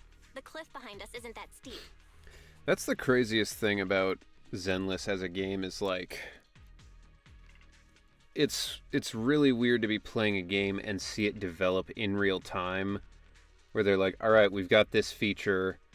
Oh, people don't like this feature? All right, we are cutting out this feature. And it's like, yeah, it's crazy. There's definitely a way to get over the cliff. Never played a but game it'll where they take a did bit of that. time to figure out the best route. And none of us brought proper climbing gear. In that case, let's head back for today. It's getting dark. Yeah, the hollow gets even more dangerous at night. Best not to stick around. Let's get ready to head back. Time to go, my lady. That was supposed to be Milady. Yeah, there we go. You scared me! Dude. Alice is not going to survive out there in the real world. That is very true to life for a rabbit, though. They are the absolute biggest scaredy cats of the animal kingdom. Although we actually have some rabbits who just kind of roam the neighborhood here, and they will literally be like standing in the grass next to the driveway. You pull up right next to them and they're still just standing there. So like some of the rabbits here seem to have grown accustomed to humans, or like just don't care about them, because yeah, they don't seem to have an issue with us. But then you open up your car door and they're like, "Oh fuck," and then they run away. Favorite game still ZZ since launch. Well, I'm glad you've been enjoying it. These two are funny. They are indeed. And thank you for the stretch, Vulcan. Alice is hitting crazy high notes with those screams, though. Alice sounds like Kiwi when we were playing Peak and she kept falling. You're the one who scared me! Why were you just standing there, zoning out like that? It's just that... I just felt that label on the crate looked oddly familiar. Do we know who Alice's VA I've is? seen it somewhere before. Seems like domesticated rabbits have higher stress levels than wild ones. So, the thing that I've always heard with rabbits is because they're prey animals out in the wild, the only time that they get picked up is when they're going to be eaten by like a hawk that's grabbed them, you know, or something like that. So like rabbits in general as pets, they don't like to be like picked up or cuddled or things like that, because in their context they're just like, oh, I'm gonna die now, you know? But supposedly if you have a rabbit like from birth that you spend a lot of time holding and like petting and stuff like that, they'll start to learn that it's okay. But you gotta get them like right out of the gate. We don't know yet? Okay. Well, whoever it is, they're doing a great job. Are you remembering something? No, I'm sure I saw it recently, but I just can't seem to recall anything now. My apologies for the delay. Let's leave the hollow as soon as we can.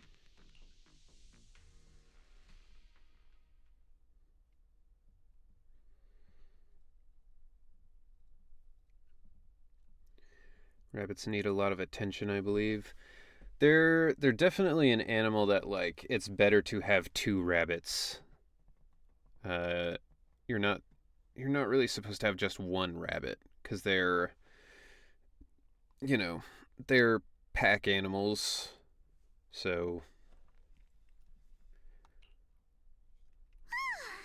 We finally made it back to Phylum Heights.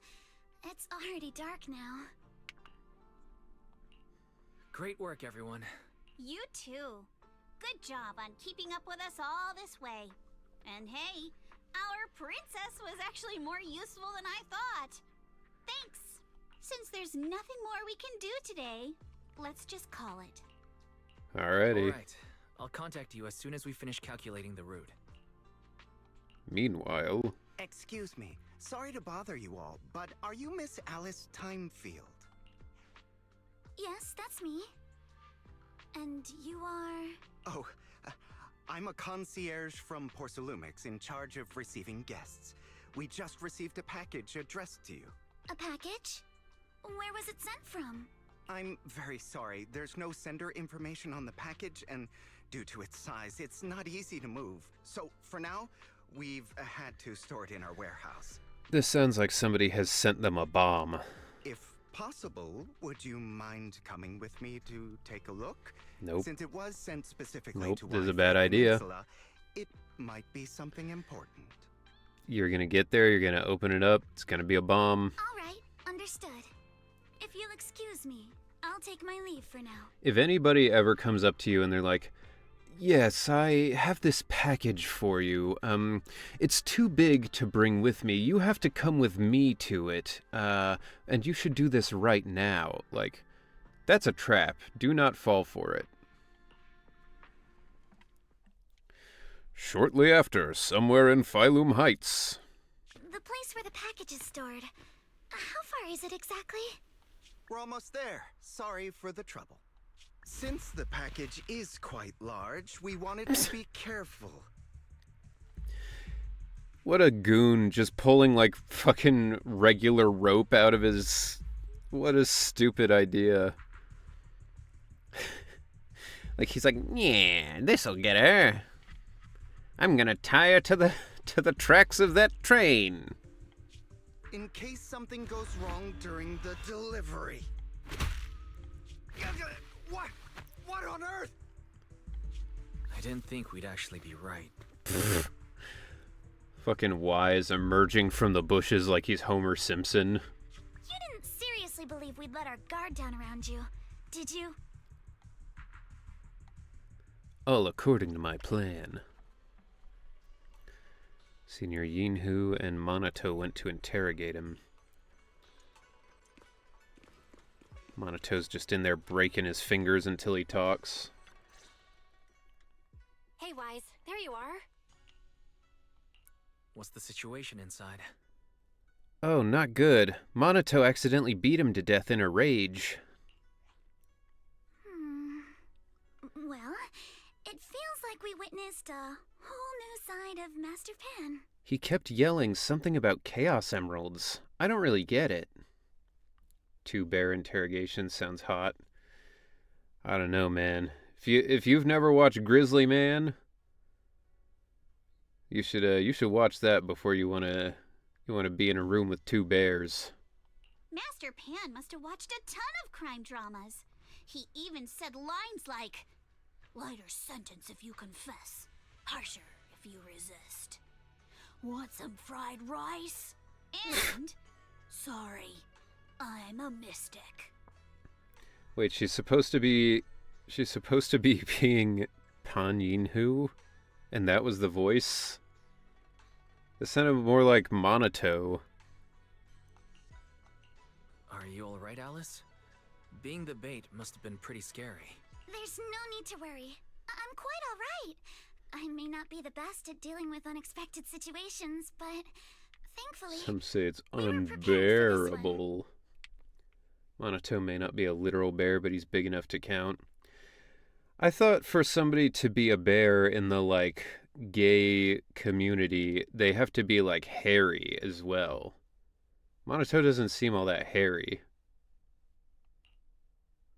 But I guess he's also covered head to toe in leather, so it's hard to tell. By the way, did you guys feel anything? You can see his chest is shaven. He's not a bear. What do you mean? You mean the guy that's following us? And that collar screams twink, by the way. So you also felt as if we were being followed? Yeah. At first I thought I was just being paranoid because we ran into Miss Timefield and Miss Isolde. Monato seems like... We've had a tale since this morning. Monato seems like the romantic character, like in a dark romance book where the girl would be like, ooh, he's such an edgy bad boy.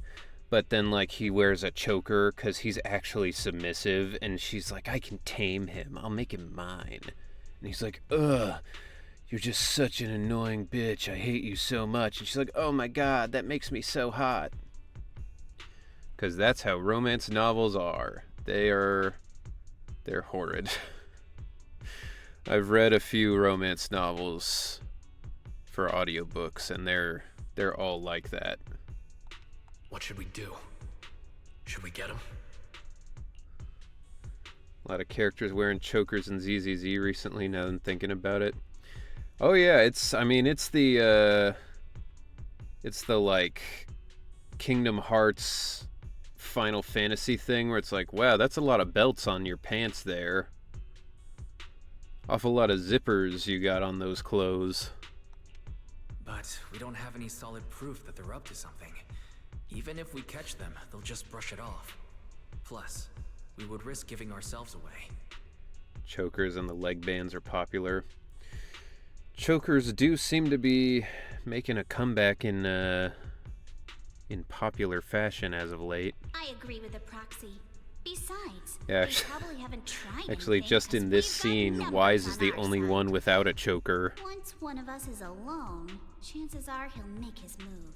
Sora and his size 14s. Bro. God help him. I mean, I wear size 13 shoes, and that's hard enough sometimes. You go much bigger than that, that's like NBA size. If we can figure out who they're after, we might be able to bait them into slipping up. Gotta start shopping at the Big and Freak store. I think I'm probably the one they're after. How come? Because I just remembered.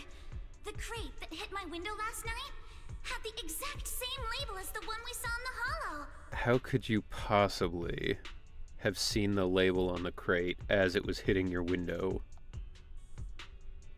Then we were right. That fake concierge really was the one smuggling stuff into the hollow. They tried to go after Alice just because she saw the crate. Whatever they're moving, it has to be something big. Oh, look! She's got rabbit vision. Master Pan and Mr. Komino are coming out. If anything, that should just mean that she can see, like, in a really wide range around her. Senior, how did the interrogation go? Ah, he confessed. He told us everything. He squealed like a pig after I broke his legs. Come on, let's step away a bit. Don't want that guy overhearing us. Don't worry, Beelion and the others are watching him. Beelion. All right, this spot'll do. I'll keep it short. That guy was smuggling ether explosives into the hollow. Ether explosives? Pandas do have a habit of going for the legs. It's all they can reach. I mean, if you've ever played Tekken, you know that's true. Fucking Panda always rolling around and doing that move where he's like flops forward and swipes at you. Exactly. It was disguised as insulation material during transport, but he didn't dare swap in stronger ropes, worried it'd raise suspicion. That's why the ropes snapped during the lift. He heard Alice shout, and since the crate was damaged, assumed she'd seen the explosives. So he decided to silence her, fearing the whole thing would be exposed. So that's what happened. But I never even saw what was inside the crate. Pitiful. Trying to hide one crime by committing an even greater crime. Alice over here like, pathetic. Good thing you all stayed sharp. He played himself and walked right into the trap. What were they planning to do with the explosives? Probably blow some shit up, Wise, I don't know. He doesn't know the exact plan. He's at the bottom of the chain. The orders came from his superior at Porcelumex, but he said they've been transporting them for 2 weeks now. I did a quick estimate, and the amount of explosives in the hollow is already enough to flatten 100 Swabian temples. They're There's a lot of definitely planning to use explosives. those explosives to destroy something. Really? You think so, Yuzuha? Got a regular fucking Einstein over here. It's clear now that their crimes aren't just about profiting from illegally producing high-value goods. There's a lot more going on. Not quite the Velma of this group. Yeah, I agree. way. We also have some good news and bad news. Which do you want first? Let's hear the bad news first. Let's start with the bad news. That's likely the real problem we'll have to handle. All right. The bad news is, he said tomorrow night is the final run for transporting the explosives. But on the other hand, we found an access card and password on him. You can finally get into that elevator you couldn't access before. So that means tomorrow's the deadline, and their Kind of plan sounds is like about to Velma succeed. plus her love for What's everyone mysteries. thinking? She's like Velma if Velma was a fucking idiot. We must stop them. As a member of the Timefield family, I can't just stand by and do nothing in the face of such evil. Yeah, whatever, Alice. What's wrong? I always thought you were just a nervous, wishy-washy overthinker. Never figured you had this much fire in you. Miss Timefield, Yuzaha means she's really grateful you're willing to keep helping us. And so am I, of course. Monato, next time you skip internship classes to work on your side gigs, don't expect me to cover for you. Alright, everyone. It looks like we've made our decision. Let's head back into the Hollow tomorrow morning for another investigation. If we find any critical clues, we'll call for backup immediately. Wasn't Monato working on the side gig stuff because they needed money? She's like, don't expect me to cover for you while you make all the money that we need to survive. All right, let's do that. Tomorrow, Junior Bell and I will provide support from within the temple. Junior Wise, give Shifu a call now. Let's see what she says. Tomorrow, Junior Bell and I will provide support from within the temple. Specifically, I will make lunch. It's getting late, and we've got an early start tomorrow. You should all stay at Swabian Temple tonight. Thanks That for the way, Twitch we drops, can look out for appreciate each it. other. Yeah, you got it. I didn't even know I was giving them, so... Wise, you go ahead and call Ishu and Shifu first. We'll take care of everyone's accommodations.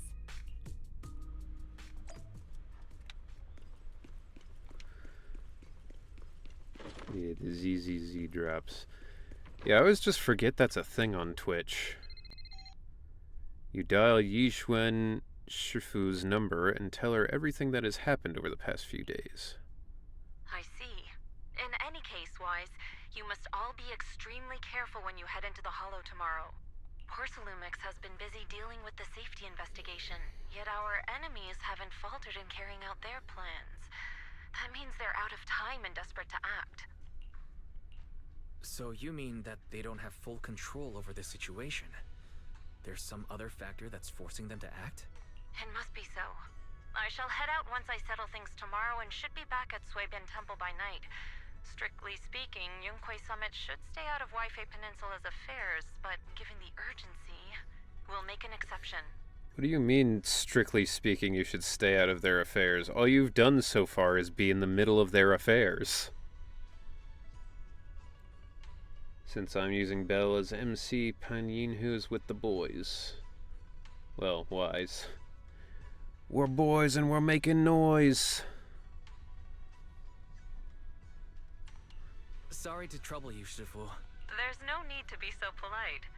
Oh, right. Nothing. Never mind.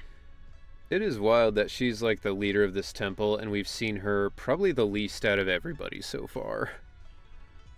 Like, we did the story for her, and then she was like, alright, see you later. It's like, I guess we're just gonna talk to Pan Yinhu the whole time. Actually, I guess that horse guy is probably the one we've seen the least of. I feel like I've seen, like, nothing of him. What is it, Shifu? Well, it's nothing particularly significant. Just these past few days, I've had a lingering sense of unease. A few days after we brought the corruption incident under control, some of the data piles in the Hollow suddenly went inactive again. I don't want to sound judgy, but Yi Xuan's voice seems much better this patch. Yeah, I feel like maybe just the writing of the first part didn't give her a whole lot of stuff to show, you know. But this time, the data pile failure was brief. The officials believe it was just normal interference caused by the increased miasma levels. I hope I'm just overthinking it. Well, that's all. Go get some sleep. If you want to stay strong, a good sleep schedule is better than any technique. Like, I feel like in the first part of this story, most of her lines were just very, I don't know, kind of just generic, like, ah, yes, we will deal with this, and like, yes, I am the mystic, and, you know, stuff like that. Whereas it feels now like maybe she's got a little bit more of a personality. Understood. I'll go and check if everyone's done tidying up. Then I'll leave you to it. See you tomorrow.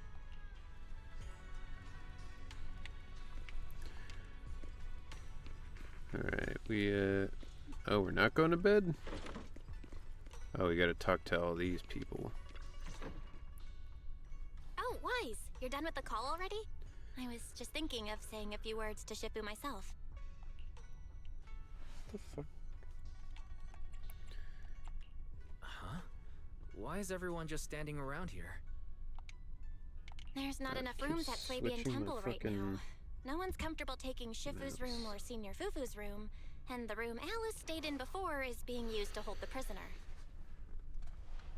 I mean, it's just a room. You guys can take the other rooms. Just talked it over with Miss Ukinami and Belle. We can share a room. We have plenty of rooms. In that case, Belle, how about you three stay in my room? It's a bit more spacious since I keep the HDD there. Ayo. Here comes more fan fiction. Yay! Thanks, Wise. Haven't seen this part with Wise yet. Well, now you do. Now you see it. Are you sure it won't be too cramped with the three of you staying here? Don't judge our space needs by your build. Besides, with this Alright, easy there, Yuzuha. doesn't it feel just like a field trip? Wow, you're right. I've heard all about them before, but I've never Since actually I'm using been on one of Belle, those trips myself. Belle invited Alice and Yuzuha into the room. I see. Are you a fan of the Avatar series? You mean like the movies with the blue people, or like The Last Airbender? 'Cause I'm a fan of The Last Airbender. Not so much a fan of the James Cameron movies. They're okay. They're not... I wouldn't say they're anything special story-wise. Visually, they're pretty cool, but... Last Airbender. Yeah, I liked Airbender. I liked Korra... I liked Korra a little bit less than The Last Airbender, but I did still enjoy Korra. In particular, the first two seasons of Korra I didn't really like. Season 3 and 4 I thought were actually really good. And lava bending is probably my favorite, like, power subset in the entire series. It's so cool. You never went on a field trip as a student? No, never. My school has a lot of aristocratic kids, so they thought trips were too risky, and didn't want us spending time showing off and competing like that either. So I like we Korra never season had 1 and one. 2, but third sort of was eh. Yeah, I didn't like the first season because the way she gets airbending felt like a weird cop-out. Where it was like, oh, she can't do it, she's not good at it, oh, and then, oh, surprise, just, you know, when she lost everything else, now she can suddenly airbend. I was like, okay, whatever, man. And then the second season, I just didn't really care about Unalaq. It's just kind of boring to me. But I liked season 3 and 4, just because I liked the villains of those parts. I liked I liked the feeling that it was, like, more serious in what was happening, and yeah, I mean, the fight choreography all the way through was pretty cool, but I feel like the fight choreography of seasons 3 and 4 in particular was, like, crazy good. I mean, that scene when they're all like in the middle of the lava flow and they're all just kind of like shooting rocks and stuff over the walls, I was like, that's pretty cool. I like seeing the kind of tactics of bending change as like things got more modern. Found that pretty neat. Perfect! Then tonight, you get to experience the joys of commoner life. First on the agenda, ghost stories. I will say I was not expecting I wasn't expecting to be watching Cora and see her just genuinely like sitting in a chair, just like, I don't know, man. You don't expect to see the hero of your story in a wheelchair looking so depressed and willing to die and like sick. I was just like, God damn. I think it picked up later on when they focused on character development rather than drama a lot. Metal and lava bending are cool. I think it was just the type of character development, because like I didn't really care that much about their love triangle plot in the first part. And yeah, I don't know, in general also the way that like the problem with what the fuck was his name? The guy, the villain of the first part, played by Steve Bloom. Amon. Yeah, the way that was all handled, I felt like was not... I would have probably liked it more if that was handled better. But because they had so much, like... I don't know, it was just that, like, Sunday morning cartoon thing where it was like... There was a revolution, and the non-benders were mad because they have genuine grievances against the benders, and, like, it's not fair, and the system's flawed. And then Amon gets exposed in the street, and everyone's just like, oh, I guess that guy sucks. That's the end of that problem. And it's like, no, that's not... It wouldn't just go away. I feel like the writing just got smarter about the later conflicts.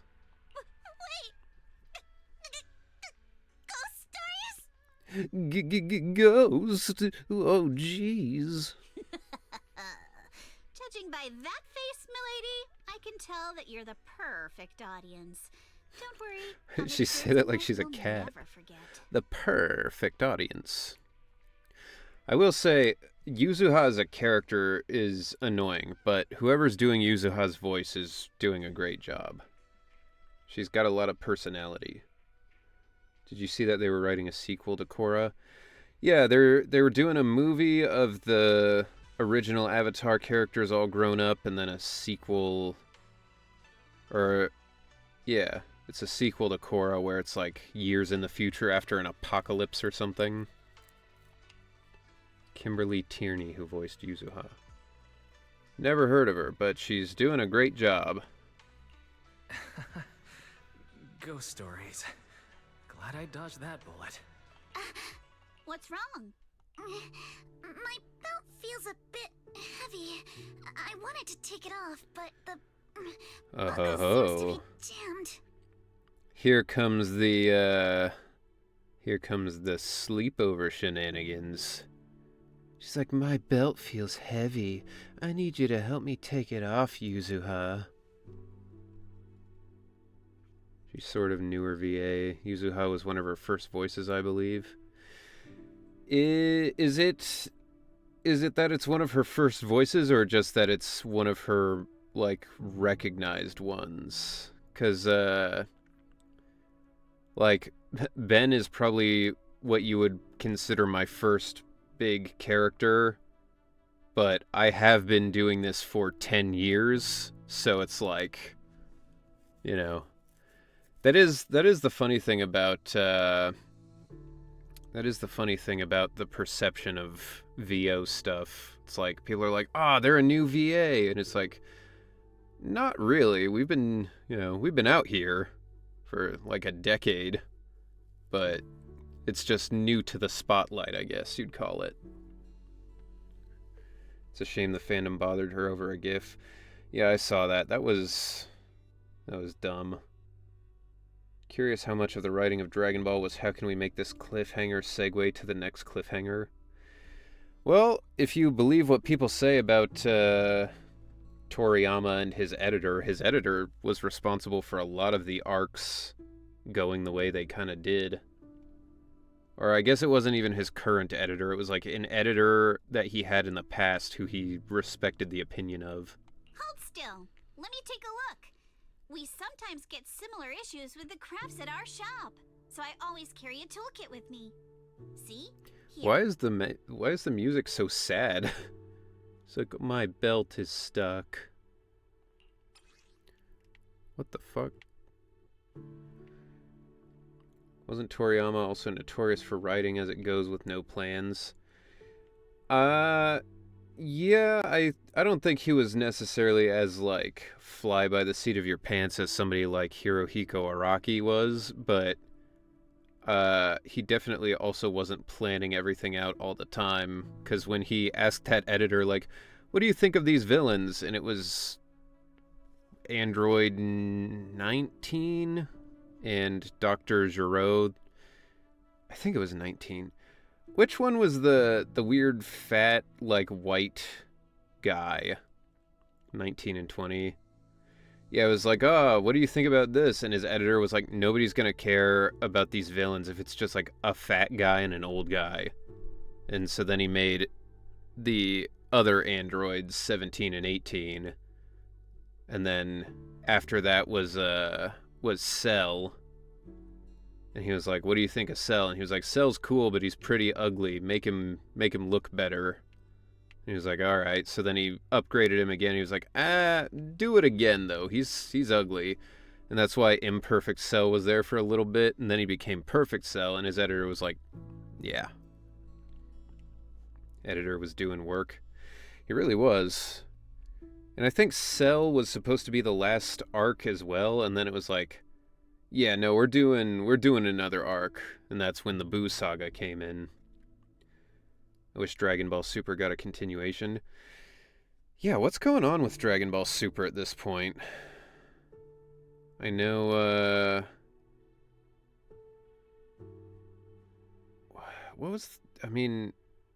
have they done another chapter since Toriyama died, or...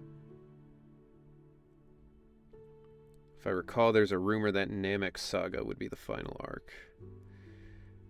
I thought that was, like, people said that was going to be the final arc, but Toriyama planned on doing at least one more arc, and that's just, like, a weird fan theory. I think the manga for Super ended.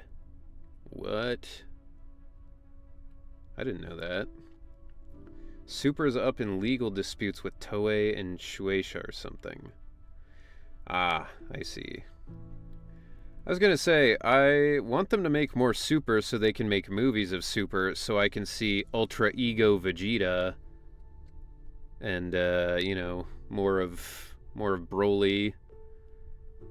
And now that we have a canon Super Saiyan 4 again, I want to see more of that, and get an explanation for why nobody ever used it in all of Dragon Ball Super. And Cell was made because the androids aren't scary enough? Yeah. Daima may not be canon. Bro, I just want a canon Super Saiyan 4. I'd even take the Daima version, which I think looks way worse than the original GT version. I'll die on the hill that Ultra Ego is a dumbass name. It is a dumbass name, but it's not any dumber than Ultra Instinct, and it also fits Vegeta really well, because his whole thing is his ego. Huh? It's a little tool I made by modifying a hair clip. It's also my lucky charm. You probably recognize this. Why is this just standing here like, yeah. Take off her belt now. I want to make sure you guys get everything you need before you go to bed. So just, like, take off her belt, like, real quick. Oh, wait, yeah. I'm pretty sure it was called Magic Sailor Ultra Blue, Ego's right? a Vegeta original. He Belle named used it to wait for himself. to air every week when she was little. It's got more personality to it than fucking Piccolo. Where it was like, what do we call this new form? And he was like, how about Orange Piccolo? It's like, come on, man. Right. Yes. You're not even gonna call it Piccolo Orange and follow the naming scheme of, like, Super Saiyan Blue. You're just gonna... straight up orange Piccolo. Are you alright? Lame. You don't look too happy. Is there something wrong with the hair clip? It's nothing. It is funny that there is genuinely a character in the show, though, who's like beast mode Gohan. Don't brush me off.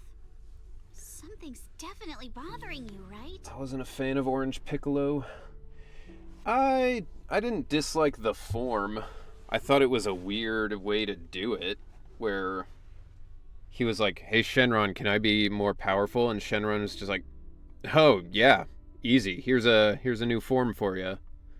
Like, why don't they all just do that all the time? Actually, I had a pair of hair clips just like this when I was little.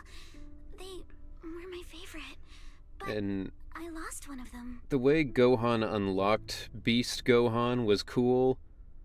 The actual power-up itself looks pretty fucking lame, in my opinion.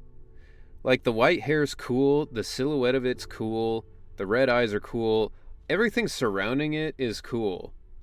But his hair is ridiculously big. It's insane. It's that joke from Kids Next Door when they did like a Dragon Ball parody, and it was number 4, and like he's like, "I'm powering up," and then it's like his hair gets like fucking giant and he's like, "Ah, crud." Like, it's literally just that. Gohan's hair becomes like 3 times the size. It's like, alright, come on, man.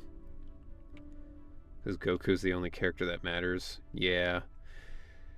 That is my biggest problem with Dragon Ball, is like, let somebody else do something. It took like 20 years in a movie where Goku was not present at all for Piccolo and Gohan to do anything. How did you lose it? Goten should have more focus. I want Goten to have more focus once he's like a teenager, like in GT. I don't give a shit about the little kid Gohan or little kid Trunks. Current Super Arc is focusing on Goten and Trunks, so we may be getting a canon Teen Goten. Teen Gotenks. Granted, they tried that in the end of the Cell Saga and people hated it. I think it's just hard to make a little kid character that's not annoying as shit to people. Looking at Alice's expression, it doesn't seem as simple as just losing something. This isn't my first time in Wi-Fi Peninsula. When I was very young, I came here once with my grandfather and father. We visited Porcelumex's lab inside the Hollow. It was my first time being in a Hollow, so I was really excited and wore the clips that day. But just as we were leaving Wi-Fi Peninsula, I suddenly realized the left one was missing. She says peninsula weird. Peninsula. At that point, our whole family was already in the car heading home. But when my father saw me crying over that lost clip, he got out of the car. She says it like it's a Harry Potter spell. She's like, Peninsula! Daddy, can you really find my Sailor Boo? She got her dad killed for a hair clip. Of course. It's your favorite hair clip. We have to find it. I just happen to have some more questions for the lab researchers anyway. You and Grandpa head home. I'll be back once I find your hair clip. Well, that is a bummer for her. Thank you, Daddy. It's a promise then. You have to find Sailor Boo. If you don't, you can't come back. What if he didn't die? He's just out there still looking for it. It's like, I gotta find it. She said I can't come back. Your wish is my command, little princess. Sir Lionel shall reclaim your lost treasure without fail. I never imagined that would be the last time I'd ever see him. Huh? Well... My father got into a car accident on the way home. Oh, what? Public security believes it Okay. was caused by fatigue. He crashed into the guardrail on a sharp turn. I thought like he got in the hollow, but no, he just had a regular car accident. That's crazy. Peak. What's up, Raka? I'm gonna assume your name is. That's the wild. The crash was so severe. Grandpa couldn't bear for me to see my father like that. only attended his funeral. Can I ask one more thing? What happened to the hair clip you lost? Yuzuha, this is not the time. Public security searched the crash vehicle, but found nothing like the hair clip. Not even any fragments. I lost it, and I said those things to him. That's why. I wouldn't describe that scene as she lost it. Don't be ridiculous!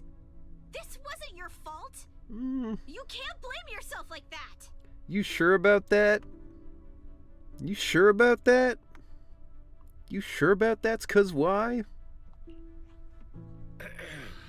Yuzuha, are you alright? Sorry. I shouldn't have said that. It's quite alright. I know you mean well, Mizukinami. It's not often we get to talk, and I really brought the mood down. Let's change topics. Oh, right. Since Mizukinami's hair clip is a good luck charm, there must be a story behind it. Would you be willing to share? Yeah, I found it on this dead burnt guy. It was crazy. It's nothing special, really. This hair clip was simply the first gift I got when I was a kid. So I kept it as a lucky charm.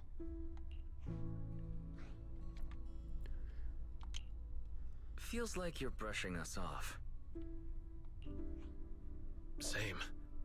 Damn. I thought the same as Wise and Mr. Komano.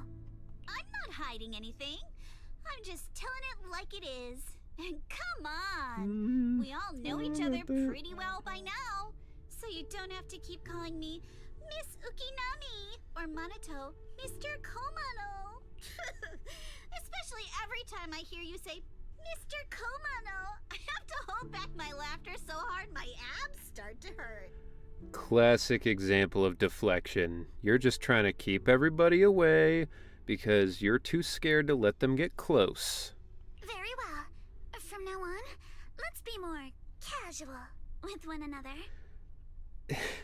It's so funny that in so much Eastern media, there's always a scene where it's like, okay, then let's decide to be more casual. Where, like, in America, it wouldn't even be, like, you would be a total weirdo for calling somebody Mr. Komano from the start. Like, they would just be like, what? No, just call me Monato. Like, it's always supposed to be a big thing. It's like, Mr. Itadori, and it's like, oh, no, just call me Yuji. And it's always like this moment where they're like, oh, he said call him by his first name? Oh my god. It's like, I get it, because that's how it is over there. Like, everybody addresses everybody by their surname, but it's so wild. After chatting for a while, Monato and you return to your room. The day's fatigue hits you all at once and you drift off without realizing it. Belle's always been thoughtful, so you're sure the three of them know to rest early. Rest early? What? And then at dawn... Everyone's up. Looks like we're all in good shape. Let's get ready to move out. Bro, I'm not waking up at dawn for nothing. Fuck that. Wise, you take everyone to the Hollow with Eos. Signorine Hu and I will support you from afar. Okay. How are you actually gonna support us though, Belle? I'm already awake at dawn. Yeah, fuck that. If I have literally any other option, I will do my best to avoid being awake at dawn. Alright, I feel like that's a good place to pause the story for now.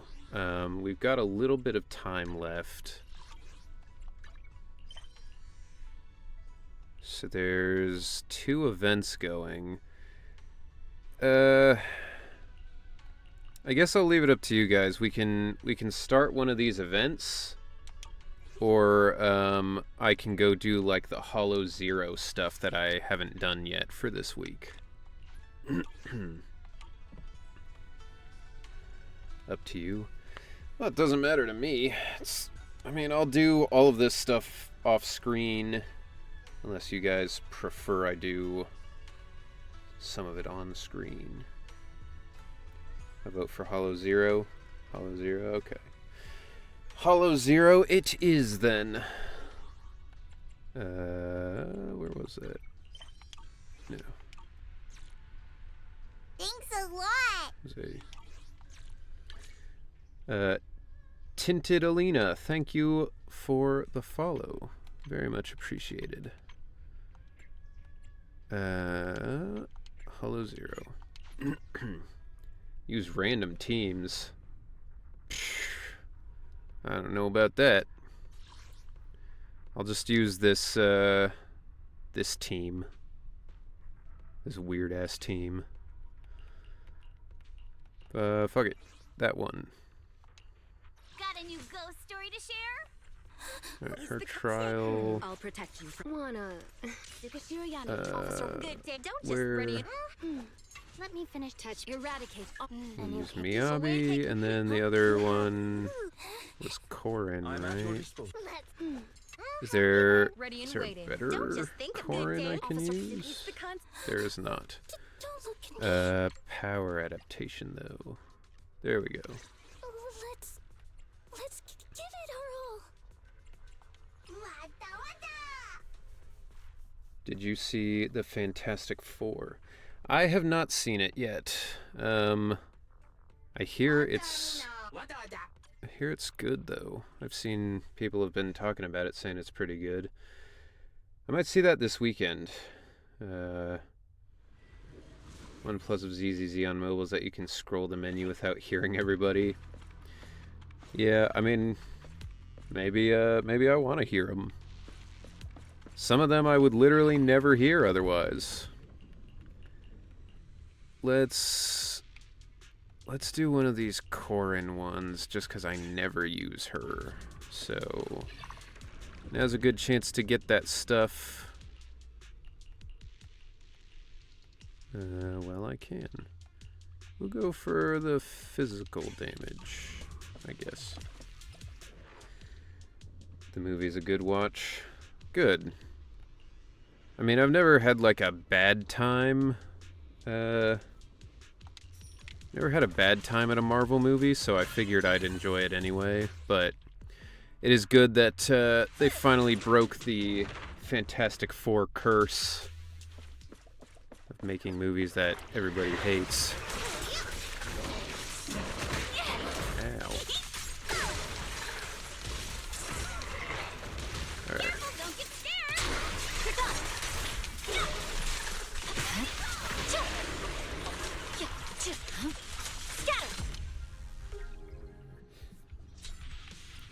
And I enjoyed Superman a lot, so if it's even half as good as Superman, I'll probably have a good time.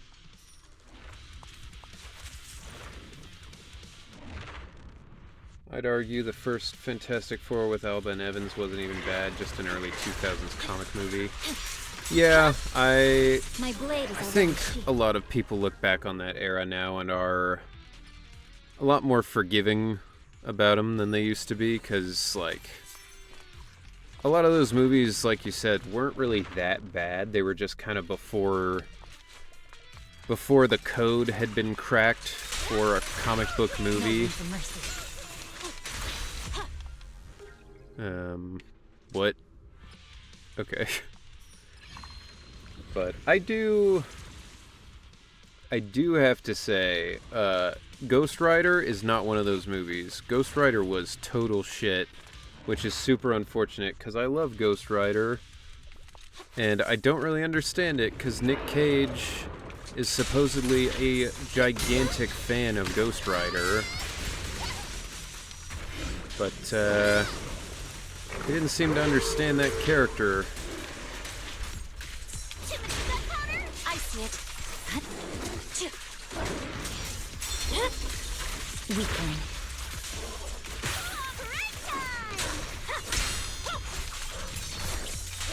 You should move.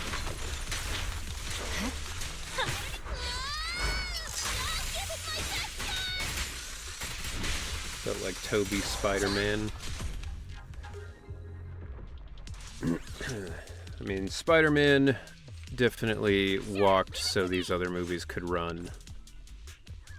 Those were great movies, but certainly looking back on them now, they're very different. I like the first Fantastic Four film, but I hate the 2015 version. That was kind of the thing, like, it seemed like a lot of people were okay with the original Fantastic Four. The sequel people didn't really like. And then every version since, everybody was like, yeah, this is total garbage.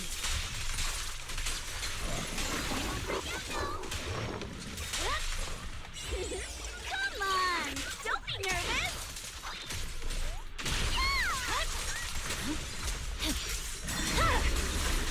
Nah. What?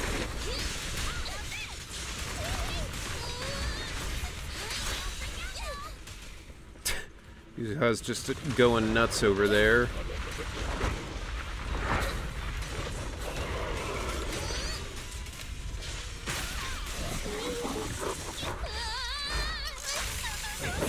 Alright, how late are you staying up? I'm going for like another 10 minutes or so. I'm not gonna be up super long. Basically just once we finish this. Rats. Mari being a 50s era gangster. Ah, rats. Yeah, that's the thing. We always stream at the same time, Mari, so we always end at the same time. I don't think anyone who worked on that movie understood the character. Yeah, Ghost Rider was pretty mid. Yeah, I mean, it's crazy how bad it was for that character. What is your favorite superhero movie? That's tough. I mean, Iron Man's a classic. That was like the one that started it all, but probably Infinity War, to be honest. Infinity War, like, it's just so good as like a start of the end. I mean, I loved it. Guardians of the Galaxy 3 was also pretty great, but I think Infinity War is my top.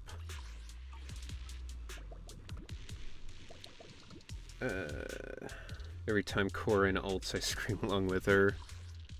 Yeah, we should just get videos of everybody recording it, make a compilation, and then send that to Chloe. Itching to jump in.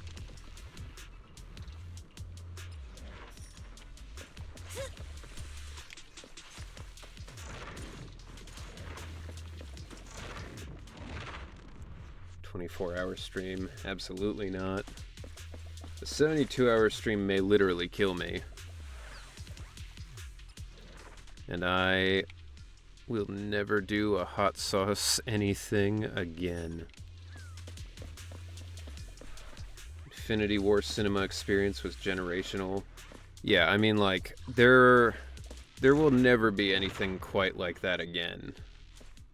Like, you know, even if you don't care about superhero movies or, you know, Marvel or anything like that, it's just something that, like, if you missed out on it, you're never gonna get the chance to do it again. Infinity War was a stellar movie first and a phenomenal MCU film. Yeah. It was incredible.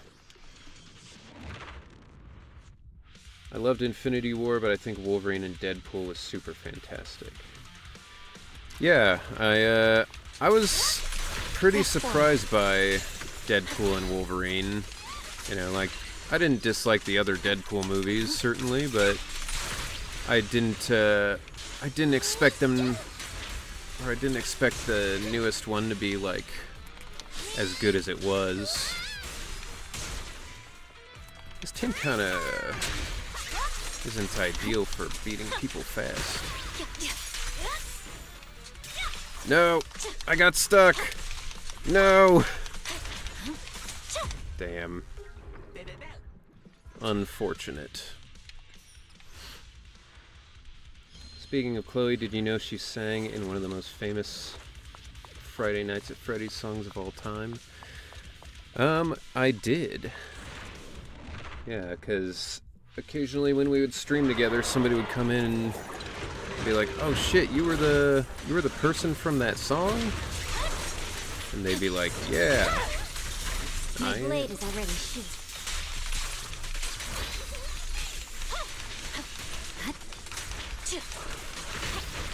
Time for a surprise! Careful, don't get scared! It's over. Yeah, so if you did the thing I do all the time. Yeah. Sometimes it do be that way. I can't fucking see what I'm doing over here. I swear on my blade.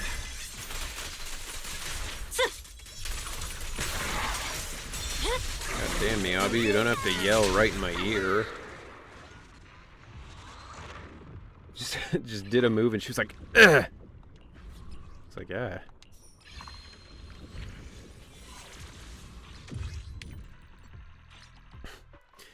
It was funny. I regret not having video of the panel I did at that con I was at, but Christina V on the panel, she was talking about Miyabi because the moderator asked us, like, you know, what did you feel when you like got the call, or, you know, the email, like, what was your first thought when you got the role? And she was like, I was really excited that I got to play a girl this time instead of like a little boy. I was like, that's pretty funny, because she has made like a career of being like pretty much the most famous little boys in the anime world. I'm unstoppable.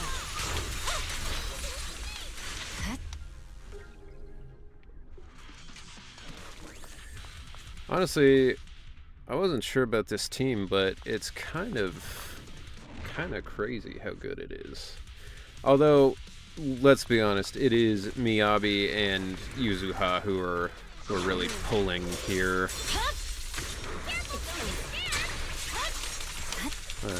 No offense to Corin, but she's not really doing a whole lot of the damage on this team. Well, we can try this. See, that's pretty good though.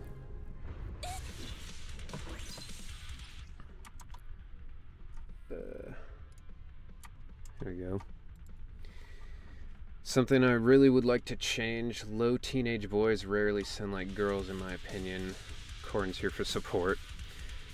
Yeah, it's kind of a tough thing, because, like, I can't really do a teenage boy's voice, but, like, girls can get closer, I think, in a lot of cases. Because, I mean, I think the big problem is, like, little boys, as they're aging, they don't have the, like, gravel that, like, most dudes have when they get older.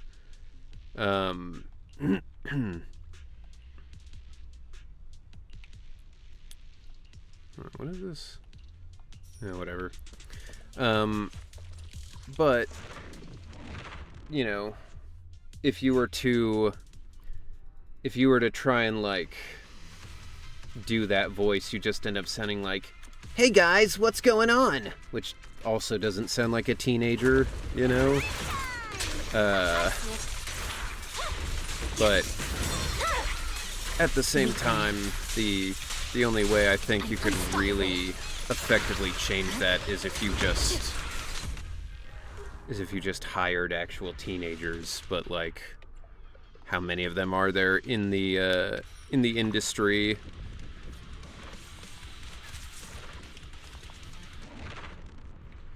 She is the Megumi Ogata of English dubs. She voices Tulin in Tears of the Kingdom. I honestly couldn't really get into Tears of the Kingdom, so I didn't end up getting that far.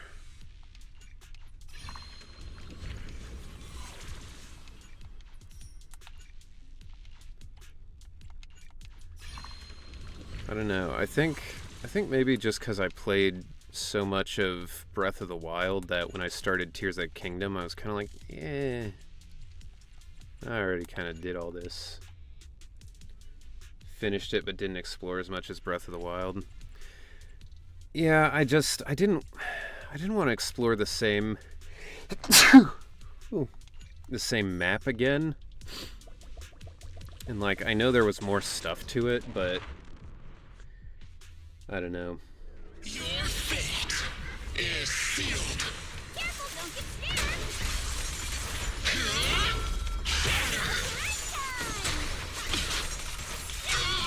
Press forward. My blade is ready. Don't get scared, no! Fire!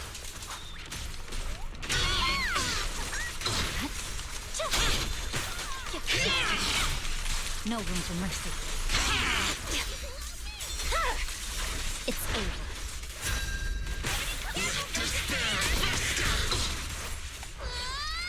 Twitch didn't like what I was gonna say, but I used Arlon in HSR as an example. He's a whole grown man, but his cast wasn't that at all. Yeah.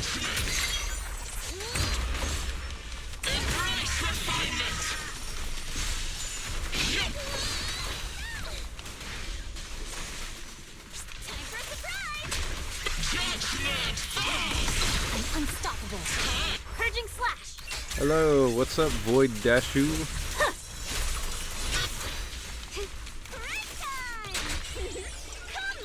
Bro, we are shredding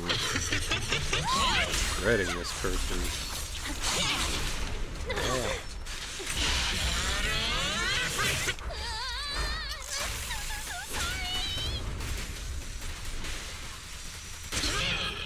Awaken. So much, just finished Zenless gameplay. Nice. We're working our way through the story here. We're actually just about to be done here for the night, but we're getting through. On floor 220 on the new tower. Jesus Christ. I don't think I was past like 30 on the one I was doing last. That's wild. I gotta claim the thing. At this point, I've got like all the stuff I actually need from this, so I just pick randomly. And I hope any new people I get need those as well.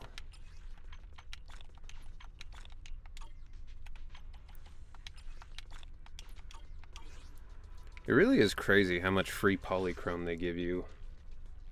Like, just doing all this stuff, you get free chrome all the time. Who are you gonna pull for? Currently, I don't have any plans to pull for anybody in particular. I might pull for Seed, depending on how their gameplay is.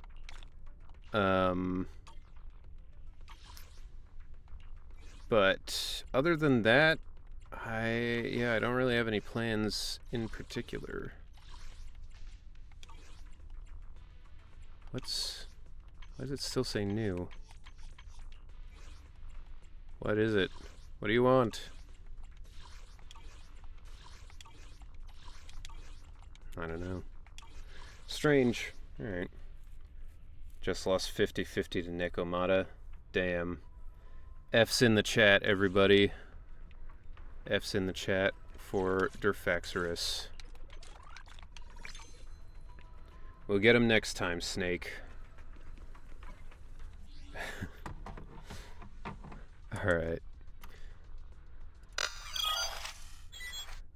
So thank you all so much for being here.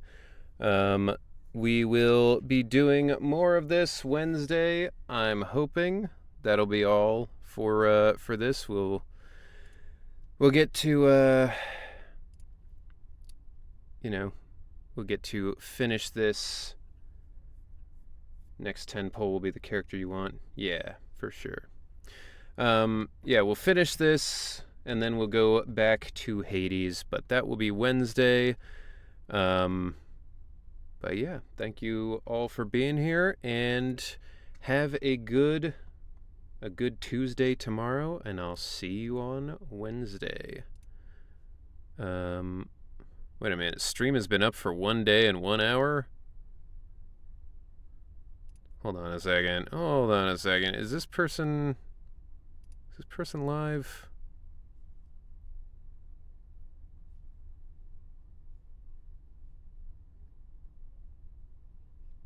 Stream's been up for a...